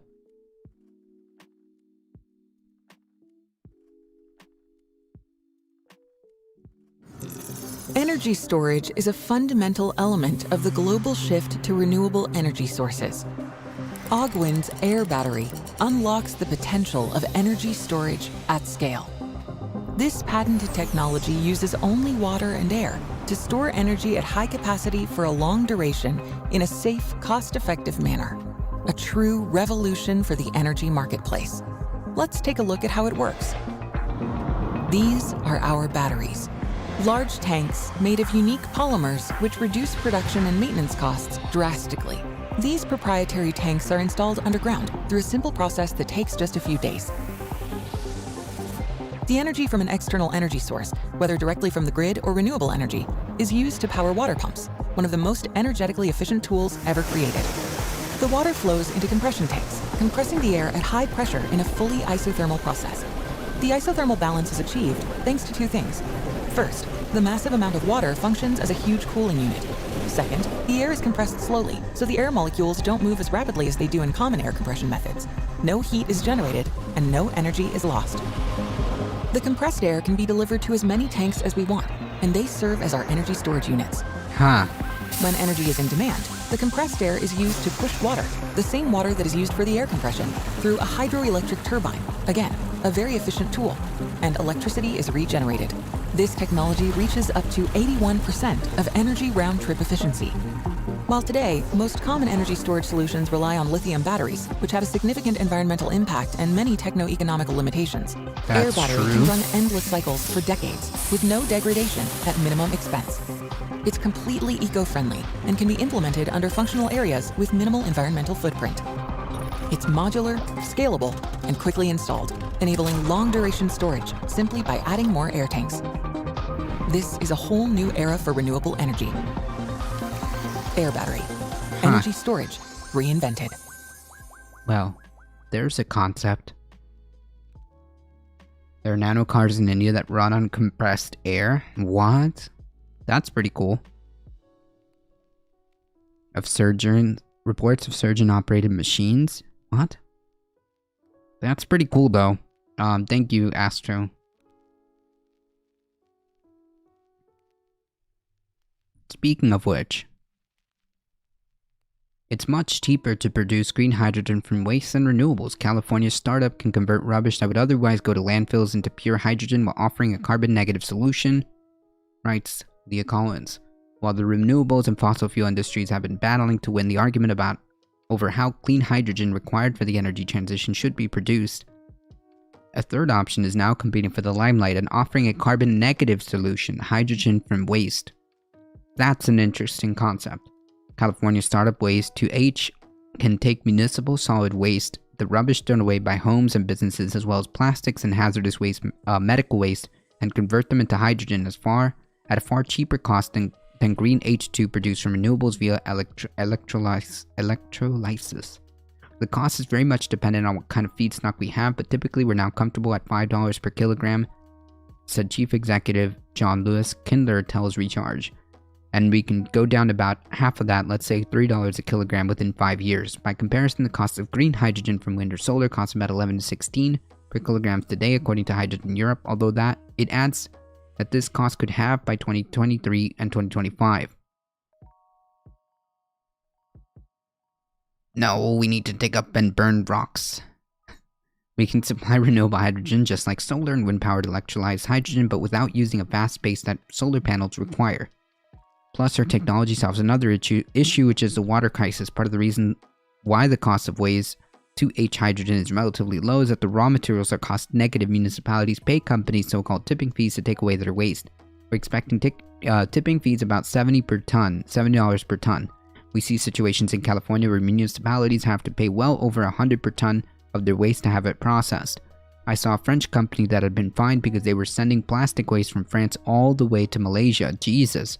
If they want to get rid of this waste, they have to pay. Huh.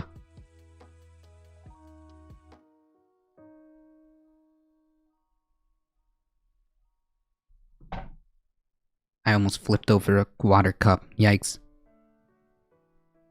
Waste2H plant can operate 24 hours, 365 days a year, unlike electrolyzers powered purely by wind and solar, an efficiency that contributes to lower production costs. Kindler argues that the electricity sector needs to be decarbonized, requiring many gigawatts of wind and solar power, especially with the coming growth of demands from electric vehicles. Let's use that power to charge EVs rather than use the power to electrolyze water to produce hydrogen. In places that don't have the capacity or capability to build more wind or solar, turning waste into hydrogen makes much more sense. Everywhere that people live, waste is generated, but not everywhere that people live is great for wind or solar. Yeah, I mean, sure. Sure. Lurk at work, thank you so much. I appreciate that, Samline.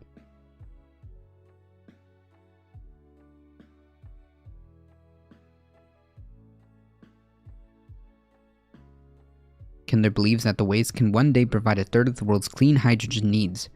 There is a U.S. Department of Energy report that mentions the existence of potentially more than 1 billion tons of biomass waste available annually. If you extract all the hydrogen out of this, you could literally have enough hydrogen to produce the equivalent of what is actually consumed in the U.S. every year as gasoline in motor vehicles. Wow.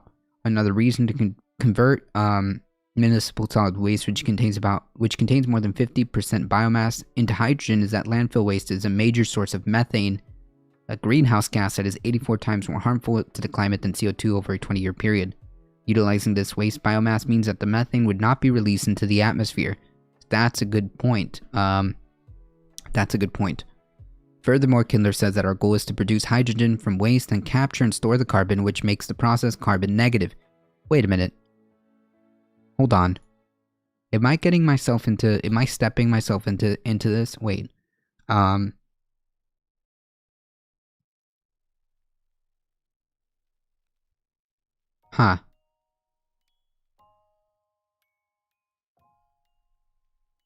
let me make sure that I got this correct. Green hydrogen versus blue hydrogen.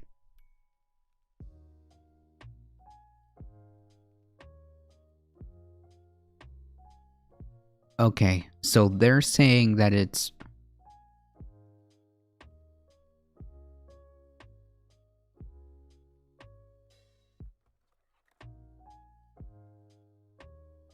blue hydrogen is when natural gas is split into hydrogen and CO2 either by steam methane reforming, which uses methane, or autothermal reforming, but the CO2 is captured and then stored as the greenhouse gases are captured. This mitigates the environmental impacts.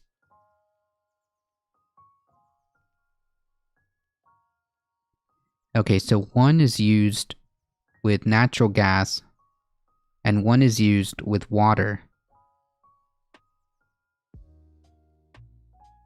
So what are these people proposing?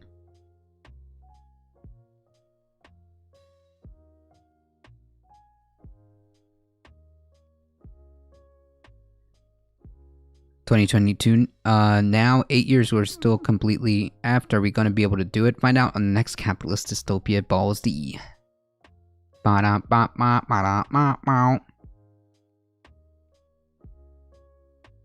Furthermore, Kendler says that our goal is to produce hydrogen from waste and then capture and store the carbon, which makes the process carbon negative.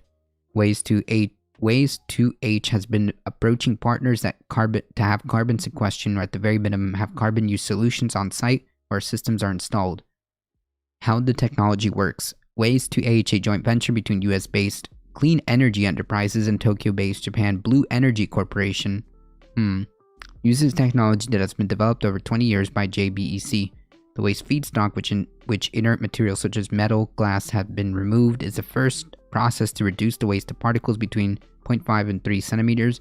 It is then fed by a screw conveyor into a gasification center vessel, where it is mixed with ceramic beads that have been heated to 1,000 degrees Celsius. At these temperatures, most organic waste and plastics are converted into a mixture of methane, hydrogen, carbon monoxide, and CO2. Solid carbon and minerals remain as char, which is removed together with other inert materials such as metal and glass that have been remained in the mix before preparation. The gas mixture then enters the reforming vessel, which steam is added, which breaks down the methane into hydrogen, carbon monoxide, and dioxide to improve the ratio of hydrogen to more than 50% of the volume. Contaminants that may appear, such as chlorine and sulfur, are removed in the process. The result syngas is cleaned, and separator recovers pure hydrogen, while the carbon gases are either released into the air or captured. Well, that's kind of important, right? That part is kind of important. Plastic is made up of carbon and hydrogen, so I'm guessing they separate the two somehow. Yeah, like that part is important. In my heart, I hope the scientists are wrong and we don't enter a feedback loop, because if I'm honest, guys, even the most optimistic point of view, I still don't think we're going to be able to do it. Hey, just look up, alright? The char that has been recovered from the gasification is burned into a separate vessel to provide the 1,000 heat, which is used to heat the ceramic beads. For every ton of dry waste put into the system, roughly 40 kilograms of hydrogen are produced, though this can vary between 30 to 120 kilograms depending on the contents of the waste of the stream. Any water or moisture in the feedback contains hydrogen, which also contributes to the proportion of H2 produced. A waste-to-H plant comes in two flavors: a mobile solution capable of processing 1 ton of waste per day, which fits inside 3 shipping containers, and scalable stationary solutions that can process between 8 to 50 tons of feedstock a day. First of all, howdy Darknet. Maybe technology will save us all. Maybe. But it's certainly not out of, it certainly is a factor, but, the thing is, like, I believe the technology is already here. We have so much capability of doing what we need to do, and yet we're all just, twiddling our thumbs, so to speak. Waste2H has a mobile demonstration unit in Japan that can produce 50 kilograms of hydrogen a day, and is in discussion to build 3 commercial pilot projects in California, Japan, and South America. Nice. The company is also in talks with California healthcare centers to develop projects that would convert medical waste, including all the personal protection equipment needed to during the coronavirus, into hydrogen. Nice. Our plans are to definitely be a major player in hydrogen production. I'm not saying that this will happen overnight. I'm not saying that I want to kill all solar panels and wind turbines that are producing hydrogen through electrolyzers, but I do think that a reasonable mix of hydrogen from waste would help get the planet rid of at least a major fraction of the waste that is currently being produced, and this is what we want to do, and we definitely aim to be a leader in this industry. Wow. More than 95% of hydrogen produced today is derived from unabated fossil fuels, natural gas, or coal, producing in 9 to 12 tons of CO2 emissions for every ton of hydrogen. Too, this is known as gray hydrogen. However, green hydrogen can be produced with zero emissions by using renewable electricity to split water molecules into H2 and oxygen inside a machine called electrolyzer, a process known as electrolysis. Right. That's what I was trying to confirm. I should have just read the bottom of the article. Is this good news or bad news? It depends. It really depends. Should we have the will to get this type of technology, this type of our ability to use these type of things in a more widespread fashion, then yeah, it is good news. But is this hopium or copium? I think it's a little bit of hopium. A little bit of hopium, right? Just a tiny bit, because technically this is a good a step in a good direction. The question is, will we have the political will to then say, look, we need to mass deploy this now. We need to do more solar. We need to do more hydro electric, depending on how you do it. We need to do wind as quickly as possible. All of these things need to be deployed in as many ways as possible, as quickly as possible. Now is what we would need to do. But the fact of the matter is, this just further proves the point that we do have the capability of doing this. This isn't we don't have to wait for some ephemeral technology in the future that may or may not exist. The capabilities are here now. I whispered you liquid air batteries. Yeah, we saw the video. Maybe you missed it, Aster. We did see the video. We already have the tech. It's just not beneficial to the people who rule the world. That's it. So we need green power desalination on a mass scale too. Maybe. Our water supplies aren't that good either. Exactly, Darknet. We have the tech. It's just not beneficial to the people who rule the world. In other words,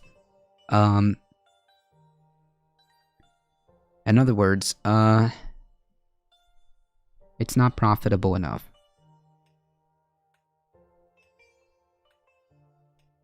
I've been learning how to make electric vehicles, and it's simple. Yeah, there are stories. I had a story saved in my phone, of a vehicle in like, wait, let me see if I can find it again.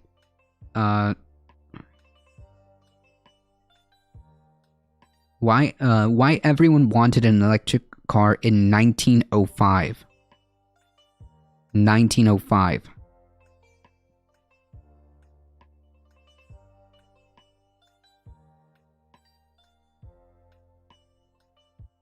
An electric car buzzes around the road of a downtown street with pedestrians and fellow drivers alike stopping to stare at the wealthy owners inside. The car costs roughly 7 times more than a normal Ford, but its reputation and design has helped fuel long wait lists and pent-up demand.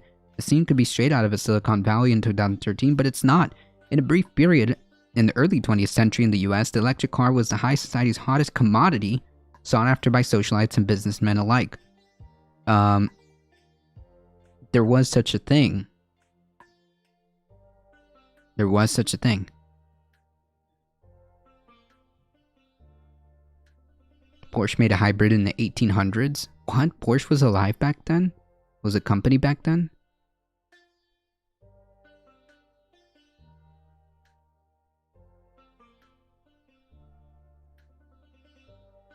Liquid air batteries. Oh, okay. I've seen this one. I've seen this channel before. That's too aggressive, do you? I don't know if we'll have just enough time, but we might.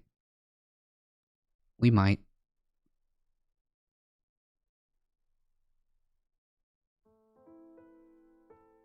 I'm going to use it in a minute, though. Put it down, so you need it. All right. many of you know, I bang on quite a lot about how energy storage is a key to the success of distributed smart grids and how it's destined to unlock our sustainable energy future.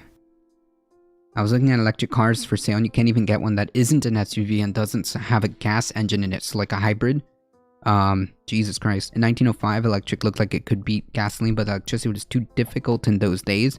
Yeah, and as the technology progressed, I think in the 60s is when there was an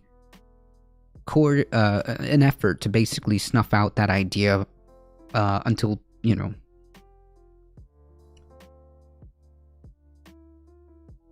I was looking at electric cars for sale, and you can't even get one that isn't an SUV. Yeah, like, save like the Prius or like the base Tesla model. And we all know how good Tesla is as a company. Very good company. For most people nowadays, very good.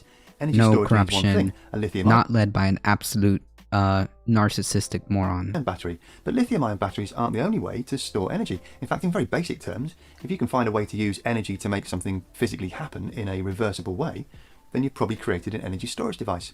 If I lift this hammer above my head, I'm using energy in my arm muscles to put potential energy into the hammer by keeping it up here against the pull of gravity.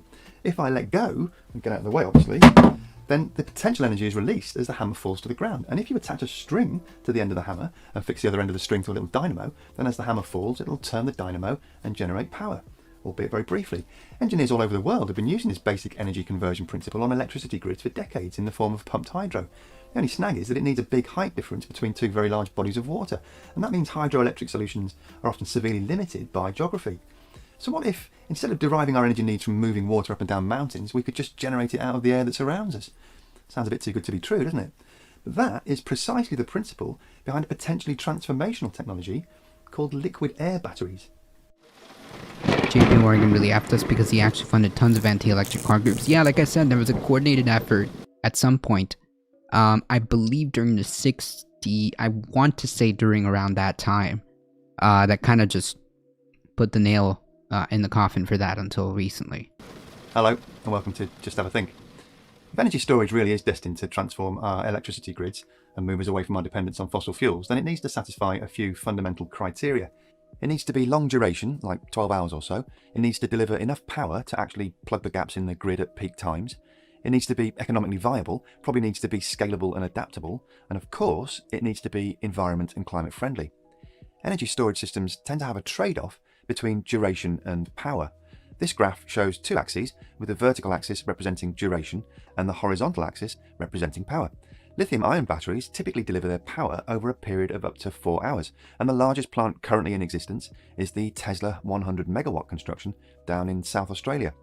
Lithium-ion batteries have a really good energy density and they're instantly responsive, so they're brilliant at smoothing out temporary spikes in demand. But I love how he kind of said expensive. That the Tesla thing with like a hint of sighness. I don't know if you guys caught that. It was like a hint of sighness. I heard it.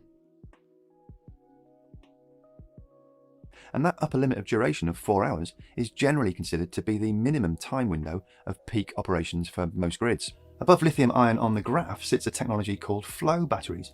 We haven't looked at flow batteries in detail on this channel yet, but that episode is coming soon, so watch this space. Suffice to say that flow batteries can deliver their power for a longer duration, but have a lower energy density, and so currently only have capacities up to about 50 megawatts. Then up here, we've got the behemoth of pumped hydro, which, as we've already seen, gets great dollops of power from huge reservoirs, easily delivering up to a gigawatt of power for a full 24-hour period if necessary, but with the very obvious limitation of location. And by the way, just to lob in another major caveat with hydropower, where massive dams are built within the more delicate ecosystems around the world, like the Brazilian Amazon, or as the Chinese are doing in places like Thailand and Vietnam, then the huge scale of construction and the diversion of water can completely upset the ecological balance of that area. I believe you brought this point up too, Darknet. Depending on how you do it, it could actually be pretty bad. Depending on, I guess, where and how, hydroelectric can actually be pretty ecologically disastrous. Well, non-binary superpowers, send that to me via whispers. Area and cause great damage or even extinction for vulnerable animal species, not to mention taking away vital water supplies for indigenous human beings further down the river. Anyway, back to the point. The target space on this graph for liquid air batteries is beyond 4 hours duration with a power output above 25 megawatts, which puts them somewhere in here. The leading exponent of this fledgling technology is a UK company called Highview Power. Back in January 2020, Highview teamed up with power station developer Carlton Power to commence development of an £85 million, 50 megawatt liquid air battery facility in Manchester in the northwest of England, backed by a £10 million grant from the UK government and a £35 million investment from the Japanese Sumitomo Group. Highview say this pilot plant will provide enough extra stored energy to power 200,000 homes for 5 hours at a time. Their design philosophy is heavily based on using existing off-the-shelf components, which means they can buy all the kit from original equipment manufacturers, or OEMs, with decades-long proven track records of performance in similar industries. And that also means they get the benefit of many years of field experience that those manufacturers have gained, plus the assurance of warranties and all that good stuff. The components are modular and scalable, allowing systems to be constructed anywhere in the world at sizes of anywhere between 5 megawatts and many hundreds of megawatts if needed. And the capital startup costs are very low as well, which always puts a smile on the faces of Brian and Colin in the corporate spreadsheet departments. Right, leave the fish out of this, true. Ford is making electric cars, not the factory, but they haven't mandated vaccines. 41% of their employees have COVID. Yikes. Two minds on climate change. There's a doomer in me who says we're effed. There's no way we're going to be able to reduce our emissions by 2030. The other ones reminded me of the ingenuity of the wartime scientists and how in times of emergency, humans have managed to scrap together something. While that being, both of these things can be true, just what level of devastation we will leave, and again, the climate that we're living in, is not good. Just see the movie, don't look up. It's a perfect parallel. Yeah. And to your point, Dendera, yeah, it's really bad. It's really, really bad out there. Like I said, something that just happened is that when I had to take my car to be serviced, they didn't have enough people. They didn't have enough employees, so the car's gonna have to stay there. And they don't have enough employees because everybody's sick. Everybody's sick. The point is, Hominem, two of these things can be the same, and two of these things can be true. It's okay to be doomer. There's plenty of reasons to be doomer, but you can't let that doomer be the cause of apathy. You kind of have to channel that into doing something. From an environmental point of view, the system doesn't use any scarce resources, doesn't have any toxic components, and doesn't give off any emissions. All sounds pretty good so far, doesn't it? So how does it work? Well, the first part of the system is a large industrial air liquefier, a technology that's been used for over 100 years to produce gas products by distillation. The liquefier draws in ambient air and cleans it up a bit by stripping out moisture and carbon dioxide. Then it's cooled down to extremely low cryogenic temperatures that condense the air into a liquid. That liquid looks and acts quite a lot like liquid nitrogen, because that's what air is mostly made of. It's 700 times more dense than the atmospheric air we breathe, and it emerges from the process at about 15 times atmospheric pressure, which sounds a lot, but it's actually well within operating pressures for existing gas cylinders. LPG gas cylinders, for example, can handle around 25 times atmospheric pressure. The fluid can then be stored in well-insulated, thin-walled steel vessels that can be safely kept above ground, avoiding the need for complex and costly underground construction. And then when there's a demand for power from the grid, the liquid air is released from the containers and pumped up to higher pressure using a cryogenic pump. The surrounding ambient air temperature makes the liquid boil and turn back into gas that can then be passed at high pressure across a turbine to drive a synchronous generator and put electricity back onto the grid. So the basic principle is attractively simple, but to optimize efficiency, the system also recovers the heat of compression on the refrigeration system and uses that to extract more energy from the liquid in the tanks. And then when the air is raised to ambient temperature, the cold is also captured and stored to be used later to do quite a lot of the cooling back at the initial refrigeration stage. The hot and cold stores are also thin-walled steel vessels, so all of the energy storage components are basically just a volume of tankage. Over many years of testing and development, the company's managed to achieve a round-trip system efficiency of about 60%. So we've got three standalone system components that are completely independent from one another. And that means if there's a need in the future to increase the duration of the system, they only really need to add more storage tanks, which are cheap. And if they need to up the power that the system delivers, then the economy of scale they've already achieved means that, as a rough rule of thumb, doubling the power output of the system adds only 50% to the system cost, compared with 100% if you were to do the same thing with lithium-ion batteries, for example. Long-duration energy storage systems like this have major benefits for modern grids with significant reliance on intermittent power from renewables like wind and solar. Perhaps most significantly, they help alleviate a problem called curtailment, something that represents a constant challenge for all grid operators. We won't dive too deeply into the technicalities here, but essentially, because electricity is the movement of electrons, then that movement has to be used to produce power at precisely the time when it's being generated. With fossil fuels, if you need energy, you burn fuel, and if you don't need energy, you switch the burners off. But you've still got the fuel sitting there in the form of coal or gas, ready for the next time you need it. With renewables like wind and solar, you need to be capturing as much energy as possible when the sun's shining and the wind's blowing, because you know your panels won't be generating anything when it's dark, and your turbines won't be turning on a still day. But if the grid doesn't need power when renewables are generating it, then turbines have to be switched off and solar panels isolated, which means all that free energy goes completely to waste. Systems like Hiveview's liquid air battery provide elegant and cheap solutions to the curtailment problem. To be fair, you can redirect any excess of renewables to places that need it. So there are ways of solving those issues. But nonetheless, the concept, on paper anyways, is definitely interesting. Yes, I find this very interesting, Astro. Who's Carlos? Me. Hi.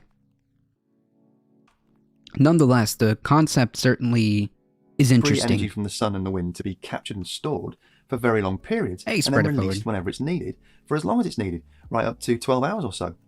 This graph shows comparisons between liquid air batteries and lithium-ion batteries carried out in a pilot study on New York's grid system based on projected 2025 prices.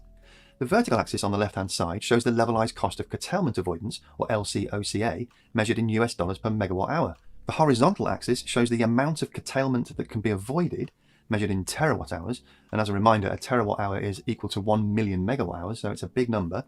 Then over on the right-hand side, we've got another vertical axis, which shows the size of any given storage system measured in megawatts.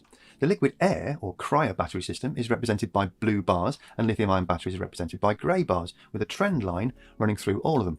And then there's this dotted horizontal line, which represents the levelized cost of energy from existing offshore wind, which at about $92 per megawatt hour is the benchmark that the operators used to assess the economic viability of the new systems. So where the trend line and the dotted lines cross is the optimal achievable return for the New York model, and that told the operators that they could deploy about 2 gigawatts of energy storage for the same net cost as offshore wind, which meant they'd avoid 1,400 gigawatt hours or 1.4 terawatt hours of curtailment. The new plant in Manchester, England is due to be operational in 2022, with an expected operational lifespan of 40 years. It'll employ 200 people, including oil and gas engineers migrating across from the fossil fuel industry. Planning work is already underway on other facilities in Europe and the US, including a 400 megawatt hour joint venture with Encore Renewable Energy in Vermont. And design work is in progress on a gigawatt system capable of producing an output of 200 megawatts with a capacity of 1.2 gigawatt hours. This is inexpensive existing technology, providing scalable solutions for future electricity grids that may well be dominated by renewable technologies. But it's by no means the only solution being developed, and we'll be looking carefully at the various other potential alternatives in future episodes. In the meantime, though, if you've got any news or views on this particular technology, then as always, jump down to the comments section below and leave your thoughts there. That's it for this week, though. A massive thank you to the channel supporters over at the Patreon page who help maintain this. Certainly interesting, and just adding a little bit to the hopium of the idea that we do have the capability, we do have the capacity to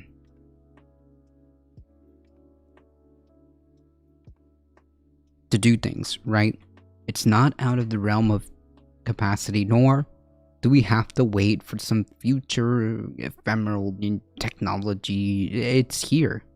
There are things that are available, and I think that we should be working towards developing the political will to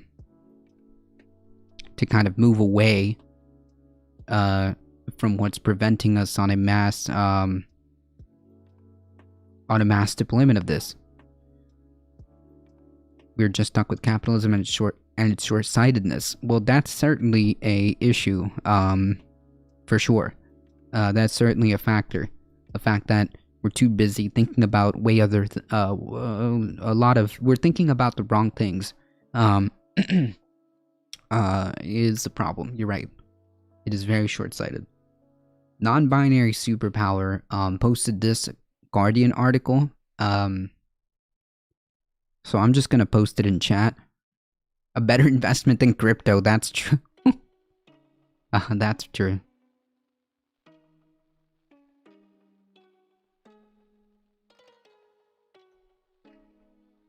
That's true.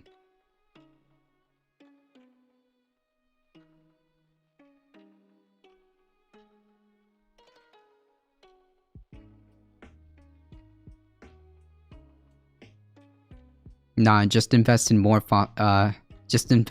in more fossil fuels. True. True. Don't look up, folks. Don't look up. Don't look up.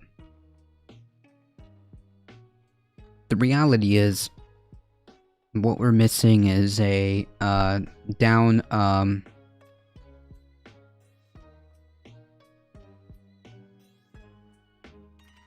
is a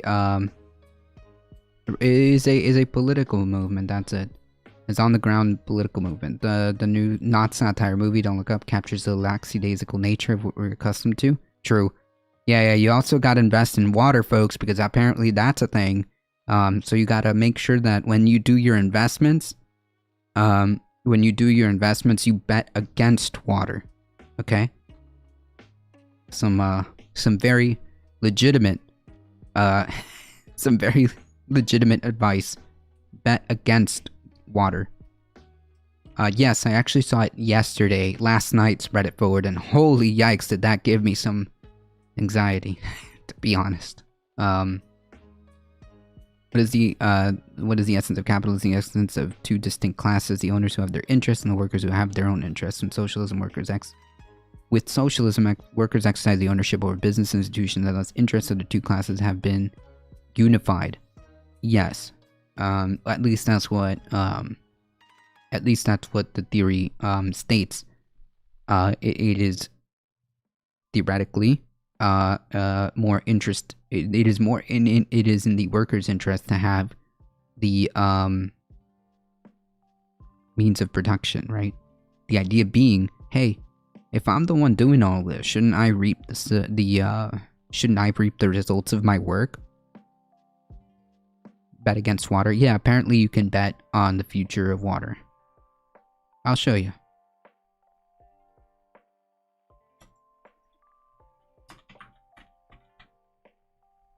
There's actually a market.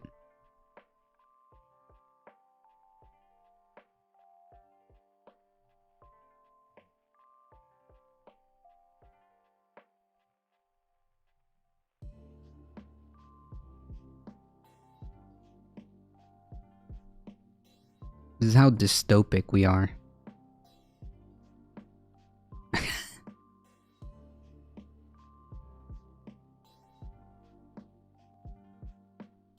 We live in a world where we hedge, where we have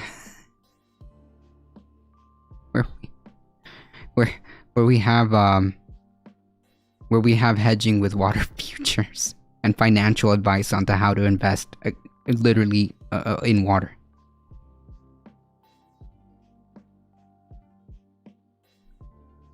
I'm just gonna fill a lot of jugs with water and hoard them. That's right, it's gonna be like gold.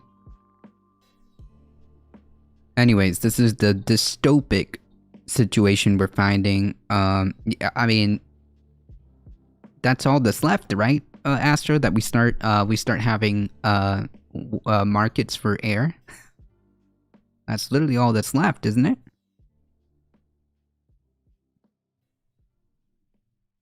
That's literally all that's left. Oh wait, you can actually buy air online. I'm not kidding. You can buy air online, like breathable air, not compressed air or anything like that. I mean air that you can breathe. Yes, you can, because in dystopian land, in the dystopic scenario that we live in, yes, that's literally being sold to us. I mean, think about it. We already buy bottled water. That's a thing. That's a thing. bottled water is a thing. So, I mean, yeah.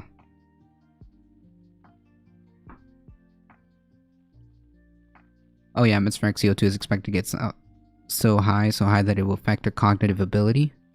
Well, certainly you can see in areas that have a lot of pollution that is the case, yes. Or, you know, back in the day, it was a massive problem, and in some areas it still is today. Yes, you are correct, Darknet. Yes. I don't even know what to say. No, I'm talking about just CO2. Wow. That's, yikes. That's yikes. But yeah, don't look up, everybody. Everything is fine. We're just gonna continue business as usual, and I'm sure that things will just sort themselves out. TLDR, go watch the movie Don't Look Up, and, it's a phenomenal critique on our society, and it's basically just a parody of how we deal with things today. It really is. It really is. Imagine all the methane that's going to be added. Yeah. Well, there's plenty of that being added right now. Until the asteroid hits. Yeah, and then it's too late. It's too late. But, one of the key points of the movie is that all the scientists and the folks who knew what was happening, all the folks that knew,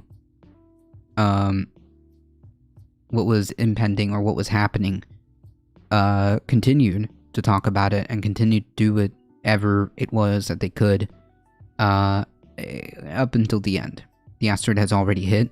That's true. We just haven't realized it yet. However, we can mitigate, to a degree. We can mitigate that to a degree. It's up to us to do what we can. It's up to us to do what we can within the time that we have, within the tools that we have. I love that it was making fun of Trump and Hillary in one person. Yeah, there was a few characters fused into. Obviously, it's a movie, so they can't have like every single person. But yeah, you're right. It's basically a fusion between Trump and Hillary. I think in even one of the yeah, don't click on those links. I don't. It's YouTube chat bots. It's YouTube chat bots. That's what it is.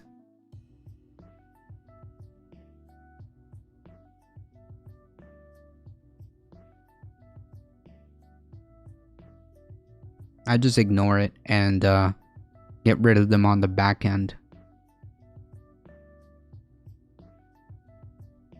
Trust me, I don't click on any links anymore. I just don't do it. I just don't do it. That's right, SV Harkin. We really had it all. Yeah. Isn't there an actual asteroid coming? No. There have been several, like, plotted asteroids that have possibly come slightly similar-ish in our direction, but that's been happening for quite some time. No, this is a direct parallel to climate change, yeah. Bennu? I don't know what that means. Bennu is good? I thought I saw a video about one that could hit her. Yeah, there's been like several, I think, that I've seen. But nothing that was like, look, we've got an asteroid that's heading directly in our path. But yeah, there's been several that have kind of, oh, Bennu is an asteroid. Got you. There have been some that like kind of skirted by us. None so far have been a,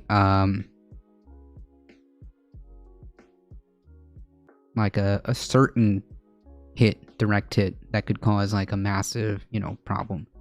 That's the asteroid that they landed on and took a sample that is headed in our direction. Okay. Okay, gotcha. Gotcha.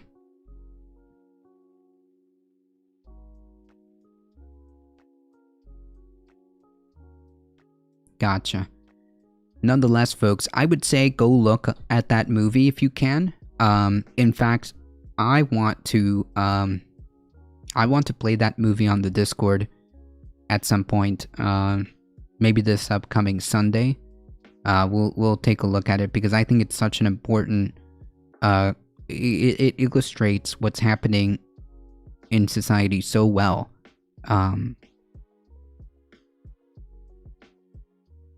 Maybe they want to mine it.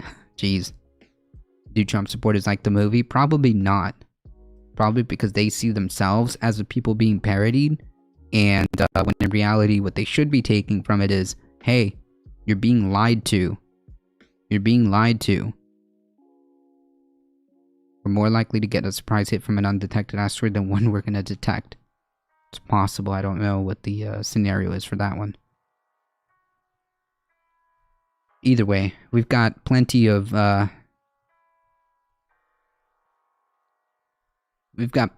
real palpable issues that we need to take care of here. It'll be over in a flash and we won't even know what happened. Well, yeah, that's true. They can detect asteroids up to 200 years ahead of collision. Wow. If we detect it. If we detect it.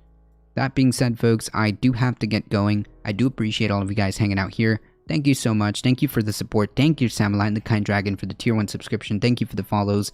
Benjamin P. Dixon Show, thank you for the raid. I appreciate that. Thank you, Darknet. Thank you, Spread It Forward. I appreciate you guys. Please, folks, if you guys enjoy the content, don't forget to follow. Get 5 free emotes. Don't forget to join the Discord. Hit on over to the YouTubes really quickly. Hit that subscribe button and join the Discord for any updates on the channel. I appreciate you guys. As always, please stay safe. Please take care of each other. I love y'all, and I hope to see you guys in the next one. See ya. Thank you for the wisdom. Have a good one. You have a good one. Interesting stuff.